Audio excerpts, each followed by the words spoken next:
కానీ మన గోత్రాన్ని కాపీ కొట్టేసుకుని వీళ్ళందరూ కూడా కుక్కమూతి కబుర్లు చెప్పొచ్చు. సాక్ష్యం గొప్పది నేను కాదు. కరెక్టే, ఈ సాక్ష్యాలే గొప్పవి. ఎందుకంటే ఇట్లాంటి తప్పుడు సాక్ష్యాలు చెప్పే కదా ఎక్కువ మందిని మతం మార్చుకోగలుగుతున్నారు. ఇట్లాంటి సొల్లు సాక్ష్యాలు, చిల్లర సాక్ష్యాలు అడ్డగోళ్ళకి పంపి నమ్మింపజేస్తా ఉన్న వాళ్ళు క్రైస్తవులు. మరి హిందువులుగా పుట్టిన మీరేం చేయాలి? మా దేవుళ్ళ కథలు చూస్తుంటే అందరూ పాపం చేశారని తెలుస్తోంది. అవును, యెహోవా ఒక్కడే పుణ్యం చేశాడు, జన్మ జన్మలు పుణ్యం. పోలి నడవమని యేసుప్రభు చెప్పాడు. మతం మారిన ఏ ఒక్కడో కూడా అసలు పెళ్లి చేసుకోకూడదు. ప్రణాళికలో నేనున్నా. ఇవాళ నేను ఈ సాక్ష్యం చెప్పాలి కాబట్టి ఫస్ట్ మా వంశాల్లో నేను బ్రతికి బయటపడ్డాను. ఈ సాక్ష్యం చెప్పాలి కాబట్టి కాదు, ఈ మతం మార్చాలి కాబట్టి, ఇట్లాంటి సాక్ష్యాలు చెప్పుకోవాలి కాబట్టి ఇట్లాంటి కథలు అల్లుకున్నావు. రామలకి దేవుడు తెలియక రాళ్ళని రప్పలను కొలుస్తున్నావు. మరి ఇట్లాంటి తప్పుడు మాటలు మాట్లాడితేనే చెప్పులు దిగేలాగా తన్నాలనిపించింది. అంటే మా పాపాలన్నీ కడిగేశాడు అనమాట. ఆ మతంలోకి పోబట్టేగా మీతో సాక్ష్యం చెప్పించుకోవటానికి సన్నాసి రోగాలన్నీ ఇచ్చింది. మా ధర్మంలో అయితే హిందూ బంధువులందరికీ జై శ్రీరామ్. హిందూ జనశక్తి నిధి సేకరణ గురించి ఎప్పుడు మనం వీడియో పెట్టినా కూడా ప్రతిసారి ఒక 10-15 ట్రాన్సాక్షన్స్ తర్వాత ఈ ఫోన్పే, గూగుల్ పేలు నిరవధికంగా ఫెయిల్ అవటం, ఆ తర్వాత చెయ్యాలి అనుకున్న వాళ్ళు కూడా కొద్ది రోజులకి అది మర్చిపోవటం, మన నిధి సేకరణలో తమ విరాళాలని పంపలేకపోవటం జరుగుతుంది. అటువంటి వాటికి పరిష్కారంగానే రేజర్ పేని యాక్టివేట్ చేయడం జరిగింది. ఈ రేజర్ పే యొక్క లింక్ ను కూడా దిగువన డిస్క్రిప్షన్ లో ఇవ్వడం జరుగుతుంది. అదేవిధంగా ఛానల్లో కూడా డిస్ప్లే చేయడం జరుగుతుంది. అదేవిధంగా సదరు క్యూఆర్ కోడ్ ని కూడా మనం డిస్ప్లే చేస్తూ ఉన్నాం. ఇకపై ఎవరైనా డొనేషన్ చేయాలి అనుకునే వాళ్ళు మీ ఫోన్ పే, గూగుల్ పే నుంచి ఈ క్యూఆర్ ద్వారా చేయొచ్చు, లేదా ఈ లింక్ ద్వారా చేయొచ్చు. లేని పక్షంలో గూగుల్లో ఈ రేజర్ పే లింక్ ను కాపీ చేసినా కూడా డైరెక్ట్ హిందూ జనశక్తికి రీడైరెక్ట్ అవటం జరుగుతుంది. సో మీరు డెబిట్ కార్డ్ ద్వారా, క్రెడిట్ కార్డ్ ద్వారా, లేదంటే బ్యాంక్ అకౌంట్ నుంచి కూడా ఈ అమౌంట్ ని సనాతన ధర్మం కోసం, సనాతన ధర్మ పరిరక్షణ కోసం హిందూ జనశక్తికి పంపించడం వీలవుతుంది. అర్థం చేసుకుంటారని మరొకసారి తెలియజేసుకుంటున్నాను. జై శ్రీరామ్, భారత్ మాతాకి జై.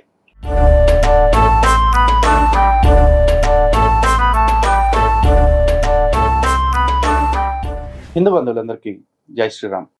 వెల్కమ్ టు టెస్టిమోనీ రోస్టింగ్, చిల్లర సాక్ష్యాలు.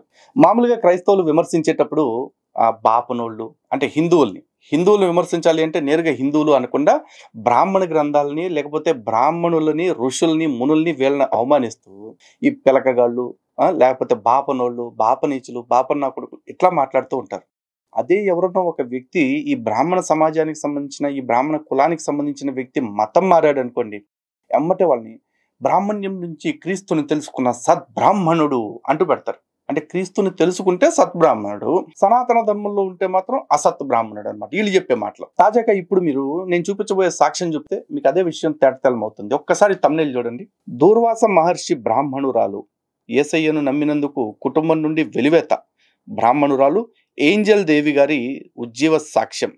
చూసారు కదా, ఉజ్జీవ సాక్ష్యం అనమాట. దూర్వాస మహర్షి బ్రాహ్మణురాలు అంటే వీడికి గోత్రము అనే పదం కూడా గుర్తులేదు, వాడదలుచుకోవట్ల. కానీ మన గోత్రాన్ని కాపీ కొట్టేసుకుని వీళ్ళందరూ కూడా కుక్కమూతి కబుర్లు చెప్పొచ్చు. మాది యూదా గోత్రము, మా దేవుడు యూదా గోత్రపు సింహము, మాది బొంగులో గోత్రము, లేవి గోత్రము, తొక్కలో గోత్రం, తోలు గోత్రం అని చెప్పేసి పేర్లు మాత్రం పెట్టుకుంటూ ఉంటారు. అసలు గోత్రము అనే పదానికి ఇలా బతుకులకు అర్థమన్నా తెలుసా? తెలియదు. సరే, ఇక ఆ గోత్రం గురించి, ఆ వ్యవహారాల గురించి తర్వాత వెళ్దాం. ముందు ఇప్పుడు వీడియో ఒకసారి వినండి. నేను మీ తమ్ముడు జోషిని. ప్రతిసారి వీడెంట్రీ ఏంటారా దరిద్రంగా, ఎరా జోషిగా నువ్వు మాట్లాడమాక. నువ్వు మాట్లాడితేనే అసలు చిరాకు వస్తుంది దరిద్రుడని. ఇప్పుడు ఏలూరు నుంచి విజయవాడ ఈ అమ్మగారిని కలవడం నాకు చాలా సంతోషంగా. ఆడికి మాత్రం ఒక 500 అనాలు ఇచ్చి పంపండి, ఎందుకంటే ఛార్జీలు ఎట్టుకుని వచ్చాడు కదా దరిద్రుడు జోషిగాడు. సాక్ష్యం గొప్పది నేను కాదు, దేవుడు గొప్పవాడు. మరి నా సాక్ష్యాన్ని అలా చేసినాక ముందుగా మనం కరెక్టే, ఈ సాక్ష్యాలే గొప్పవి. ఎందుకంటే ఇట్లాంటి తప్పుడు సాక్ష్యాలు చెప్పే కదా ఎక్కువ మందిని మతం మార్చుకోగలుగుతున్నారు. అందుకే మీకంటే కూడా మీ సాక్ష్యాలే గొప్పవి. మతం మార్చడానికి, ఇంత దిక్కుమాలటానికి ఉపయోగపడుతుంది కాబట్టి. కానీ మీ సొల్లంతా వినిపించడానికి నేను ఖాళీగా లేను. కావాల్సిన ముఖ్యమైన పాయింట్లు మాత్రమే చెప్తా. అలా అని వదిలేసి ఏదో మనకు వ్యతిరేకమని అనుకోకండి. సొల్లు ఎక్కువ అంతే. సద్గమయ, తమసోమ జ్యోతిర్గమయ, మృత్యోర్మ అమృతం గమయ. అసత్యంలోనున్న నేను సత్యంలోనికి, చీకటిలోనున్న నేను వెలుగులోనికి, మరణంలోనున్న నేను మోక్షంలోనికి రావడానికి దేవుడు ఎవరు అని నేను వెతుకుతున్నాను. ఎందుకంటే నా సాక్ష్యమే ఇది. ఎందుకంటే నేను బ్రాహ్మిన్స్ ఇంట్లో పుట్టాను, విగ్రహారాధన చేసేదాన్ని. మా ఇంటి పేరు అదనపూడి వారు, మా అమ్మగారు సీతామహాలక్ష్మి గారు, మా నాన్నగారు రామకృష్ణ గారు. ఇప్పుడు వద్దులే మీ ప్రవర మొత్తం. కానీ మా అమ్మగారు వాళ్ళు విగ్రహారాధన చేసే వాళ్ళు అంటున్నారు కదా, మరి ఈ జోషిగాడు వెనకాల ఓ సెలువుకి సున్ని వేసి కూర్చోబెట్టారు, దాన్ని ఏమంటారు? ఆ ఆ సెలువుకి సున్ని వేసి కూర్చోబెట్టి, ఏసుకి నైట్ వేసి కూర్చోబెట్టేసిన ఫోటోలు పెట్టుకుంటే అది విగ్రహ ఆరాధన కాదా? మీ చేతుల్లో బైబిల్ వేసుకుని కూర్చున్నారు. ఆ బైబిల్ ఇది పరిశుద్ధ గ్రంథము, దీన్ని ఇక్కడే పెట్టాలి, అక్కడ పెట్టకూడదు, దీన్ని చక్కగా బల్ల మీద పెట్టుకోవాలి, బాత్రూంలో పెట్టకూడదని ఎందుకు అంటున్నారు? దానికి పవిత్రత ఆపాదించారు కాబట్టి కదా. మరి అవన్నీ విగ్రహాలు కాదా అక్కాయ్? ఆకు పువ్వు తేడా తెలియకపోయినా ప్రతి ఊళ్ళు మైకు దొరికిందని మాట్లాడతాం.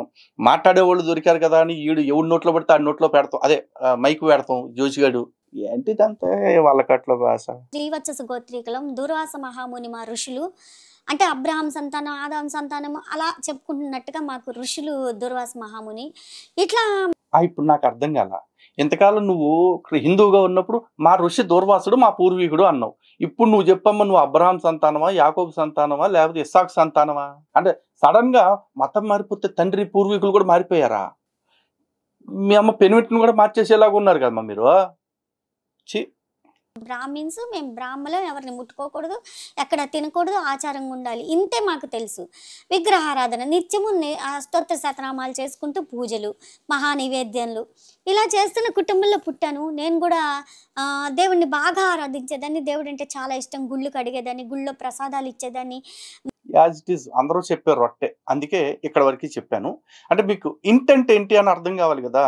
చాలా మంది బ్రాహ్మణుల్ని లేదంటే అగ్రకులాలుగా చెప్పబడుతున్న వాళ్ళందరినీ మేమే మారాము, ఆఫ్టర్ ఆల్ మీరెంత అని చెప్పేసి చెప్పటం కోసం, ప్రొవోక్ చేయటం కోసం వీళ్ళు ఎంత బిల్డప్ ఇస్తారనమాట. ఓకే, అలాగే కామెంట్లో కూడా చాలా మంది మా స్నేహితురాలు బ్రాహ్మణురాలు, నేను బ్రాహ్మణ కుటుంబం నుంచి వచ్చాను, వాళ్ళు దేవుణ్ణి తెలుసుకోకుండా కష్టాలు పడుతున్నారు, వాళ్ళకు కూడా మీ సాక్ష్యం పంపించానని చెప్తున్నారు. ఇట్లాంటి సొల్లు సాక్ష్యాలు, చిల్లర సాక్ష్యాలు అడ్డగోళ్ళకి పంపి నమ్మింపజేస్తా ఉన్న వాళ్ళు క్రైస్తవులు. మరి హిందువులుగా పుట్టిన మీరేం చేయాలి? ఇలాంటి సాక్ష్యాలు నమ్మి ఎవరు మోసపోకుండా ఉండాలంటే ఈ సాక్ష్యాల మాటను ఉంటున్న కుట్రేంటి, ఈ సాక్ష్యాల పేరుతో జరుగుతున్న చిల్లరతనం ఏంటి అని ఎక్స్ప్లెయిన్ చేస్తున్న మన వీడియోస్ని కూడా అందరికీ షేర్ చేయాలి. అదే చేయండి. చాలా మంది ధర్మరక్షణలో మేమేం చేయాలన్నా అంటారు. మీకు తోచింది చేయండి, కానీ దాంతోపాటు ఇలా ఈ వీడియోస్ని షేర్ చేస్తూ ఎడ్యుకేట్ చేస్తున్న సబ్జెక్ట్ ఏదైతే ఉందో వీటిని కూడా అందరికీ చేరేలా చేయండి. గొప్ప ఆస్తిపాస్తులు ఉన్నాయి, అందరూ పెద్ద పెద్ద ఆఫీసర్స్, ఎండీలు, జిఎంలు. మా నాన్నగారు కూడా పెద్ద గెజిస్టెడ్ ఆఫీసరు. నో, తేడా పడుతుంది. అది గెజిస్టెడ్ కాదు, గెజిటెడ్ ఆఫీసరు. ఓకే, పైగా ఆస్తిపాస్తులు బీభత్సంగా ఉన్నాయని చెప్తున్న అక్కయ్య తర్వాత కొన్ని దెమ్మ తిరిగి mind block, red, yellow, green అన్నీ అయిపోయే విషయాలు చెప్పింది. చెప్పు. కానీ ఏంటంటే మా ఇంట్లో పురిట్లో మరణాలు ఒకటి ఉండేవి. ఆడపిల్లలు పురిట్లో కళ్ళకు చచ్చిపోతూ ఉంటారు, మగపిల్లలు యవనస్తులు ఇంటికి ఒక యవనస్తుడు చచ్చిపోతూ ఉంటారు.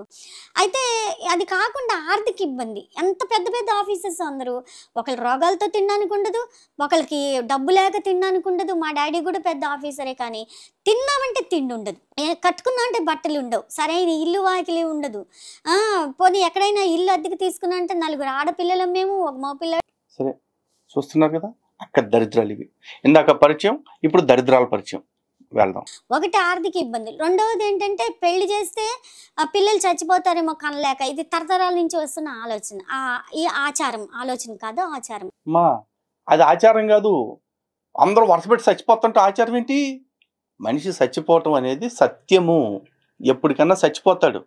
కాకపోతే మీరు చెప్తున్నారు చూసారా, పురుట్లో చచ్చిపోతారు అనేది, అది ఆచారం కాదు, మీ ఆలోచన. కరెక్ట్గా అక్కడే కొన్ని జరగటం, వరుసనే 10 జరిగినా కూడా 10 కూడా యాదృచ్ఛికం కావచ్చు. 10 జరిగాయి కాబట్టి 11వది జరగలేదంటే అది అద్భుతం అనుకోక్కర్లా. ఆ 10 యాదృచ్ఛికంగా జరిగి ఉండొచ్చు, ఈ 11వది కూడా యాదృచ్ఛికంగానే జరిగి ఉండొచ్చు. ఇక్కడ అది మూఢత్వము కాదు, ఇది అద్భుతము కాదు. కానీ మీరు అవసరాల మీద ఆధారపడి దేవుణ్ణి మార్చే బ్యాచ్ కాబట్టి బహుశా మీకు ఇది తప్పుగా అనిపించి ఉండొచ్చు ఆ రోజున. పెళ్లి చేసేసుకెళ్ళిపోతే సుఖపడతాం అంటే పెళ్లి చేసుకుంటే చచ్చిపోతాం, పూర్తిగానే చచ్చిపోతామేమో ఈ భయంతో ఉంటున్నా. నేను ఏమైపోయాను, వయసులోకి వచ్చాక మైండ్ మెచ్యూర్డ్ అయ్యాక నేను దేవుణ్ణి వెతకడం మొదలుపెట్టా. ఎందుకంటే దేవుడు సజీవుడు, ఆయన కాపాడేవాడు, ఎటువంటిదైనా ఛేదించగలడు అని, మరణాన్ని కూడా తీసేస్తాడని విన్నాను. అయితే మా పురాణాలు వేదానాలు అన్నిటిలో నేను చూస్తున్నాను. నిన్నాడు వేద పండితుడు అని చెప్పింది అది పురాణాలు వేదానాలు కాదమ్మా, అది వేదంలో వెతలు కాదు, వేదము. ఓకే, అరే సన్నాసి జోష్గా, ఒకరికి సర్టిఫికెట్ ఇచ్చే ముందు ఆలోచించి మాట్లాడరా. నువ్వు జ్ఞానివి, ఆవిడ ఒక పరమ జ్ఞాని. గమయ తమసోమ జ్యోతిర్గమయ మృత్యోర్మ అమృతం గమయ అంటే అసత్యంలోనున్న నేను సత్యంలోనికి వెతుకుతున్నా. నేను ఈ రాళ్ళు రప్పల్ని చూస్తుంటే ఇవి ఉలుకు పలకు, ఇవి కాదు, ఏదో ఉంది, ఏదో శక్తి ఉంది, ఏదో దేవుడు ఉన్నాడు, ఆయన పలకట్లా. కానీ నా ఆశ ఏంటంటే దేవుడు ఉన్నాడు, ఆయన్ని చూడాలి, నేను మా ఇంట్లో మరణాలు తీయించేయాలి, మా ఆర్థిక ఇబ్బందులు తీయించాలి. నా మైండ్ అంతే, చిన్నపిల్లని కాబట్టి అలా ప్రతి గుడికి వెళ్ళి ఎత్తికేదాన్ని. కానీ ఏ రాయి ఎవరు పలకలేదు, నాకు పలకలేదు. ఇక నేను దేవుణ్ణి వెతుకుతూనే ఉన్నాను. ఏ రాయి పలకలేదు. కానీ ఉపనిషత్తుల్లో చెప్పింది అస్తోమ సద్గమయ తమసోమ జ్యోతిర్గమయ మృత్యోర్మ అమృతంగమయ మాత్రం ఈవిడికి కావాలి. ఏంటి ఈ దేవుడు ఎందుకు మాట్లాడి, ఈ దేవుడు మా దేవుళ్ళ కథలు చూస్తుంటే అందరూ ఏంటి పాపం చేశారని, అందరూ పాపం చేశారని తెలుస్తోంది. అవును, యెహోవా ఒక్కడే పుణ్యం చేశాడు, జన్మ జన్మలు పుణ్యం. ఖాళీగా ఉన్న కన్ని దగ్గరికి ఇంకొకరిని ఉన్న పాలేరు పంపించి కడుపు చేయించాడు. ఇది ఒక్కటే పరమ పుణ్యకార్యం. అవునమ్మో. ఏంటంటే మరణాలు తొలగించుకోవాలని దేవుడిని వెతుకుతున్నా, ఈ రాళ్ళు రప్పలు పలకట్లేదు, దేవుడు కనబడట్లేదు. ఈ గుడికి వెళ్ళి ఇక్కడ దేవుడు కనబడతాడేమో అని ఏడుకొండల గుడికి అక్కడ అడిగితే అక్కడ దేవుడు కనబడలేదు. దుర్గ గుడికి, ఏ గుడికి వెళ్ళినా దేవుడు కనబడట్లా. ఎందుకు మాట్లాడరు? ఉంటే ఎందుకు కనబడ్డు? మా అమ్మ నాన్న ఉన్నారంటే కనబడుతున్నారు, చచ్చిపోతే కనబడట్లా. మరి ఎందుకు దేవుడు కనబడట్లేదు? నాకైతే డౌట్ అమ్మా. ఇన్ని బూతులు తిడుతున్నా, ఇన్ని రకాలుగా మాట్లాడుతున్నా, అసలు పుట్టనే లేదని చెప్తున్నా, ఒక్కసారి వచ్చేసి వారే ఇంతమంది నమ్ముతున్నారు, ఇంతమంది నేను మాట్లాడానని చెప్తున్నారు, నువ్వెందుకు నమ్మట్లేదరా, మా బాబు కదా నమ్మయ్యా అని చెప్పి నన్ను వచ్చి బతిమాలుకోవాలిగా. లేకపోతే నువ్వు నన్నే నమ్మవేట్రా, నీ సంగతి తేలుతా నుండి గూట్లేగా అని చెప్పేసి నన్ను ఏదన్నా శాపం పెడతానుకో, లేకపోతే నన్ను వేసేయటానికో అన్నా రావాలిగా. రాట్లా. నాకు కూడా అదే డౌటు, అసలు ఉన్నాడా, అప్పుడు పోయాడన్నాడు, నిజంగానే పోయాడా, లేకపోతే అసలు సొల్లేస్తుంది మీరా? ఏసో మర్యాదగా పిలుస్తున్నా, వాళ్ళకి ఎట్ట దర్శనం ఇచ్చావో నాకు కూడా ఒకసారి అట్టగా వచ్చి కనపడి నాకు నిజం చెప్పు, నువ్వు ఉన్నది నిజమైతే కనుక నాకు కనపడు, అప్పుడు నేను కూడా నమ్ముతాను. నాకు వయసు వస్తుంది, మా చెల్లెలకు వయసు వస్తుంది. అంతకు ముందే మా అక్కయ్య కూడా 2-3 సంవత్సరాల ముందు చచ్చిపోయింది, పెళ్ళి అయితే. ఇది చేయట్లా, మంత్రాలకు అర్థాలు తెలుసు కాబట్టి ఈ దేవుడు ఎవరు? గాయత్రి ఓం భూర్భువస్వ తత్వతిర్వరేణ్యో రామ రామ రామ రామ రామ రామ. అమ్మా పరమానందయ్య బ్రహ్మానందం అని చెప్పితే మంత్రాలు అయిపోవమ్మా. ఓం భూర్భువ స్వతత్వతిర్ గాయత్రి మంత్రం. అది గాయత్రి మంత్రానికి అసలు ఆ మంత్రాన్ని బట్టే ఒక ఛందస్సు ఉంది మనకి. కాబట్టి గాయత్రి మంత్రాన్ని చెప్పటం చేత అయితే చెప్పు, అట్ట చెప్పకుండా ఇట్టాగే చెప్పుకుంటే అట్టంటి దరిద్రాలు చుట్టుకుంటే కొంపలకి. అర్థమైందా? మంత్రాన్ని పవిత్రంగా పలకవలసిన విధానంలో పలకాలి. అందుకే వేద మంత్రానికి ఋషి, దేవత, ఛందస్సు, స్వరము అని 4 రకాల ఎన్క్రిప్షన్స్ పెట్టారు. ఆ ఎన్క్రిప్షన్స్ కొద్ది మందికి మాత్రమే తెలుసుకునే అవకాశం ఉంది. అంటే మిగతా వాళ్ళకి తెలుసుకునే అర్హత లేదా అంటే అర్హత లేకపోవటం కాదు, కానీ ఇలా నీకులాగే మంత్రాన్ని పొల్యూట్ చేసేసి తత్వవితరణి అంటారని చెప్పేసి నేర్పరు. అర్థమైందా? ప్రచోదయాత్ అంటారు. అంటే ఓంకార స్వరూపుడు, స్వయంభూడు, ఆది సంభూతుడు, సకల దుఃఖరహితుండి, సకల ఐశ్వర్యములు ఇచ్చేవాడు. ఈ డైలాగ్ నువ్వు గుర్తుపెట్టుకోవాలిగా, సకల దుఃఖరహితుడు అవ్వాలి. కానీ యేసు శిలువ శిక్ష పడంగానే అస్సలు మామూలు ఏడుపు ఆడవాళ్ళ. బైబిల్ చదువు ఒకసారి. శిలువ భుజం మీద వేసేసి ఎరక్కొట్టారు చూసావా, ఆ మొత్తం గోచి మీద నిలబెట్టి. అంటే కొన్ని పాఠాంతరాల్లో అసలు ఆ గోచి కూడా పీకేశారని ఉందలే. అప్పుడైతే తెగ ఏడిచాడు. చచ్చిపోయే ముందు కూడా ఏలి ఏలి లామా సబక్తాని, నానా నానా నా చెయ్యేందుకు ఇడిచేసావు నాన్న, నాకు ఎందుకు అండిచ్చావు నాన్న, నిన్ను నమ్ముకున్నోడికి అని చెప్పేసి ఏడ్చాడు. మరి దుఃఖరహితుడైతే అంతెందుకు ఏడ్చాడు? పోని యెహోవా ఏమన్నా దుఃఖరహితుడా అంటే ఎప్పుడు చూడు ఏడిపే. మొత్తం సృష్టి చేశాడు, వీళ్ళు ఎవరు నా మాట వింటలేదా అని చెప్పేసి కడుపు మండి, అంటే వాళ్ళందరి మీద ఏడుపు ఎక్కువైపోయి ఒక్క నోవాహు కుటుంబాన్ని తప్ప మిగతా అందరినీ ముంచి పారేశాడు. అవునా? తర్వాత సొదొమ గొమొర్రాలోకి వాళ్ళందరూ ఎదవలైపోయారా, నాకు పూజ చేయట్లేదు, ఎవరెవరికి పూజలు చేస్తున్నారు అని చెప్పేసి లోతు ఫ్యామిలీని మాత్రం పక్కకు తోలేసి మిగతా వాళ్ళందరినీ తగలబెట్టేశాడు. కడుపు మాట తీర్చుకోవటం కాక ఏంటి చెప్పు? నిత్యం ఏడుస్తూ ఉండేది, నిత్య అసంతృప్తితో ఉండేది యేసు యెహోవాని. అట్లాంటిది నువ్వు దుఃఖరహితుడై ఉండాలి. ఎట్ట చెప్తావమ్మా? పోనీ చర్చిల్లో మీరేమన్నా తిన్నగుంటారా? కన్నీటి ప్రార్థనలు అని చెప్పేసి రాకపోయినా సరే లీటర్లు కన్నీళ్లు తెచ్చేసుకుని ఏడుస్తూ ఉంటారు. మీరు దుఃఖరహిత స్థితి గురించి సర్వాంతర్యామి ఆయన దేవుడు. ఇది కూడా మాట్లాడుకోవాలి. సర్వాంతర్యామి అయిన దేవుడు అన్నారు. సరే, మా దేవుళ్ళు సర్వాంతర్యామి, అది మేము నమ్ముతున్నాము, అందుకే విగ్రహారాధన చేస్తున్నాము. విగ్రహంలోనే కాదు ప్రతి అణువులోనూ దేవుడు ఉన్నాడని తెలుసుకున్నాము. కానీ మీ దేవుళ్ళు ఉన్నారే యేసు అండ్ యెహోవా, ఇద్దరు సర్వాంతర్యాములు కాదు, కనీసం సగవాంతర్యామని ఒప్పుకుంటావా? ఈ సృష్టిలో సగం పార్టీ వాళ్ళు ఉన్నారా? చూడు, మేము అణువులోనూ దేవుడు ఉన్నాడు అంటాం. అణువంతా వదిలేండి అమ్మా, కనీసం సగం దేవుడు ఉన్నట్టుగా నిరూపించే శక్తి ఉంటే బైబిల్ ఆధారంగా నిరూపించండి. అలాంటి దేవా నిన్ను నేను ఈ దినాన్ని స్వీకరిస్తున్నాను. స్వీకరించినాక మా బుద్ధుల్ని జ్ఞానాన్ని ప్రేరేపించు. మేము స్వీకరించడానికి యోగ్యమైన శ్రేష్ఠుడైన పరిశుద్ధుడైన పాపం లేనివాడు అంటున్నారు. అయితే ఇక్కడ మేము పూజించిన దేవుళ్ళు పురాణాలు చేస్తే నేను పాపం చేసి సమంతకు మణిని తీసుకున్నప్పుడు నేను పాపం చేశాను, నేను పాపం చేశా. ఒక్కొక్క చోట ఒక్కొక్కరు పాపం చేసామని ఒప్పుకుంటున్నారు. ఎవరు చెప్పారు పాపం గురించి? అసలు పాపము అంటే ఏంటో మీకు తెలుసా? మీ బైబిల్ ప్రకారం చూసుకుంటే ఆజ్ఞాతిక్రమణ పాపం. ఎవడ ఆజ్ఞ అతిక్రమించడం పాపం? యేసు ఏదన్నా చెప్తే దాన్ని అతిక్రమించడం పాపం. యెహోవా ఆజ్ఞల్ని యేసు అతిక్రమిస్తే మాత్రం పాపం కాదు, అవునా? కానీ హిందూ గ్రంథాల ప్రకారం పాపం పుణ్యం అంటే ఏంటో తెలుసా? పరోపకారం పుణ్యాయ పాపాయ పరపీడనం. పక్కవాడిని పీడించుకు తినటం అనేది పరమ పాపము. ఇప్పుడు మీరు చేస్తారు చూసారా, కొంపలమ్మట వచ్చి మా మతంలోకి మరి రోగాలు దిగిపోతే, మా మతంలోకి మరి ఆస్తులు, మా మతంలోకి మరి ఉద్యోగాలు అని చెప్పేసి పీడించుకు తింటారు చూడండి. ఇది అన్నిటికంటే దరిద్రపు కొట్టు పాపం అన్నమాట. సనాతన ధర్మం ప్రకారం క్రైస్తవుడిగా బతకటం అంటే నీచమైన పాపం. అది పాపం చేస్తే ఇంక మనం పాపం చేస్తే తప్పే ఉంది. ద్రౌపదికి నేను అనుకున్న ద్రౌపదికి 5 భర్తలు అంటే మనం ఎందుకు చేసుకోకూడదు? ఒకటి బాగా చూడకపోతే ఇంకోటి చేసుకోవచ్చు. అట్లాంటి పిచ్చి ఆలోచనలు వెళ్ళేవన్నమాట. తేట ఎక్కువైతే అట్లాంటి ఆలోచనలే వస్తాయి. మీ ఆయనకి చెప్పాల్సింది, నాకు కూడా ఇట్లాంటి థాట్స్ వచ్చినాయండి అని చెప్పేసి. అంటే దేవుడు నన్ను పోలి నడవమని యేసుప్రభు చెప్పాడు. అలాగే మేము దేవుళ్ళని పోలి నడవాలి అనుకున్నాం. ఇలాగా ఈ గాయత్రి మంత్రుల పాపం లేని పరిశుద్ధి. మరి ఇప్పుడు యేసును పోలి నడవాలి అనుకున్నప్పుడు మతం మారిన ఏ ఒక్కడో కూడా అసలు పెళ్లి చేసుకోకూడదు.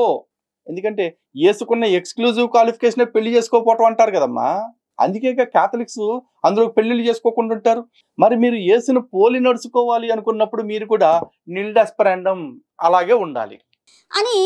ఈ సకలైశ్వర్యములు ఇచ్చే దేవుడు ఎవరు అంటే ఈ గాయత్రి మంత్రం అంటే అమ్మవారి మంత్రం అనుకుంటున్నాం కాదు. ఒక మహాశక్తి, లోకాలను సృజించిన శక్తి యొక్క గుణగణాలు.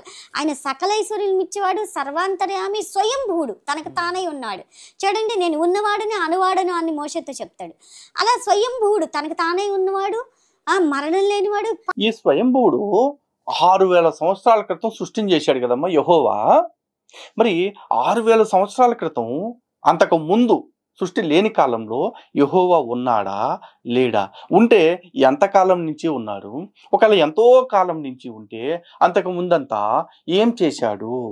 గోల్డ్ గిల్లుకుంటూ ఉన్నాడా? ఈగలు తోలుకుంటూ ఉన్నాడా?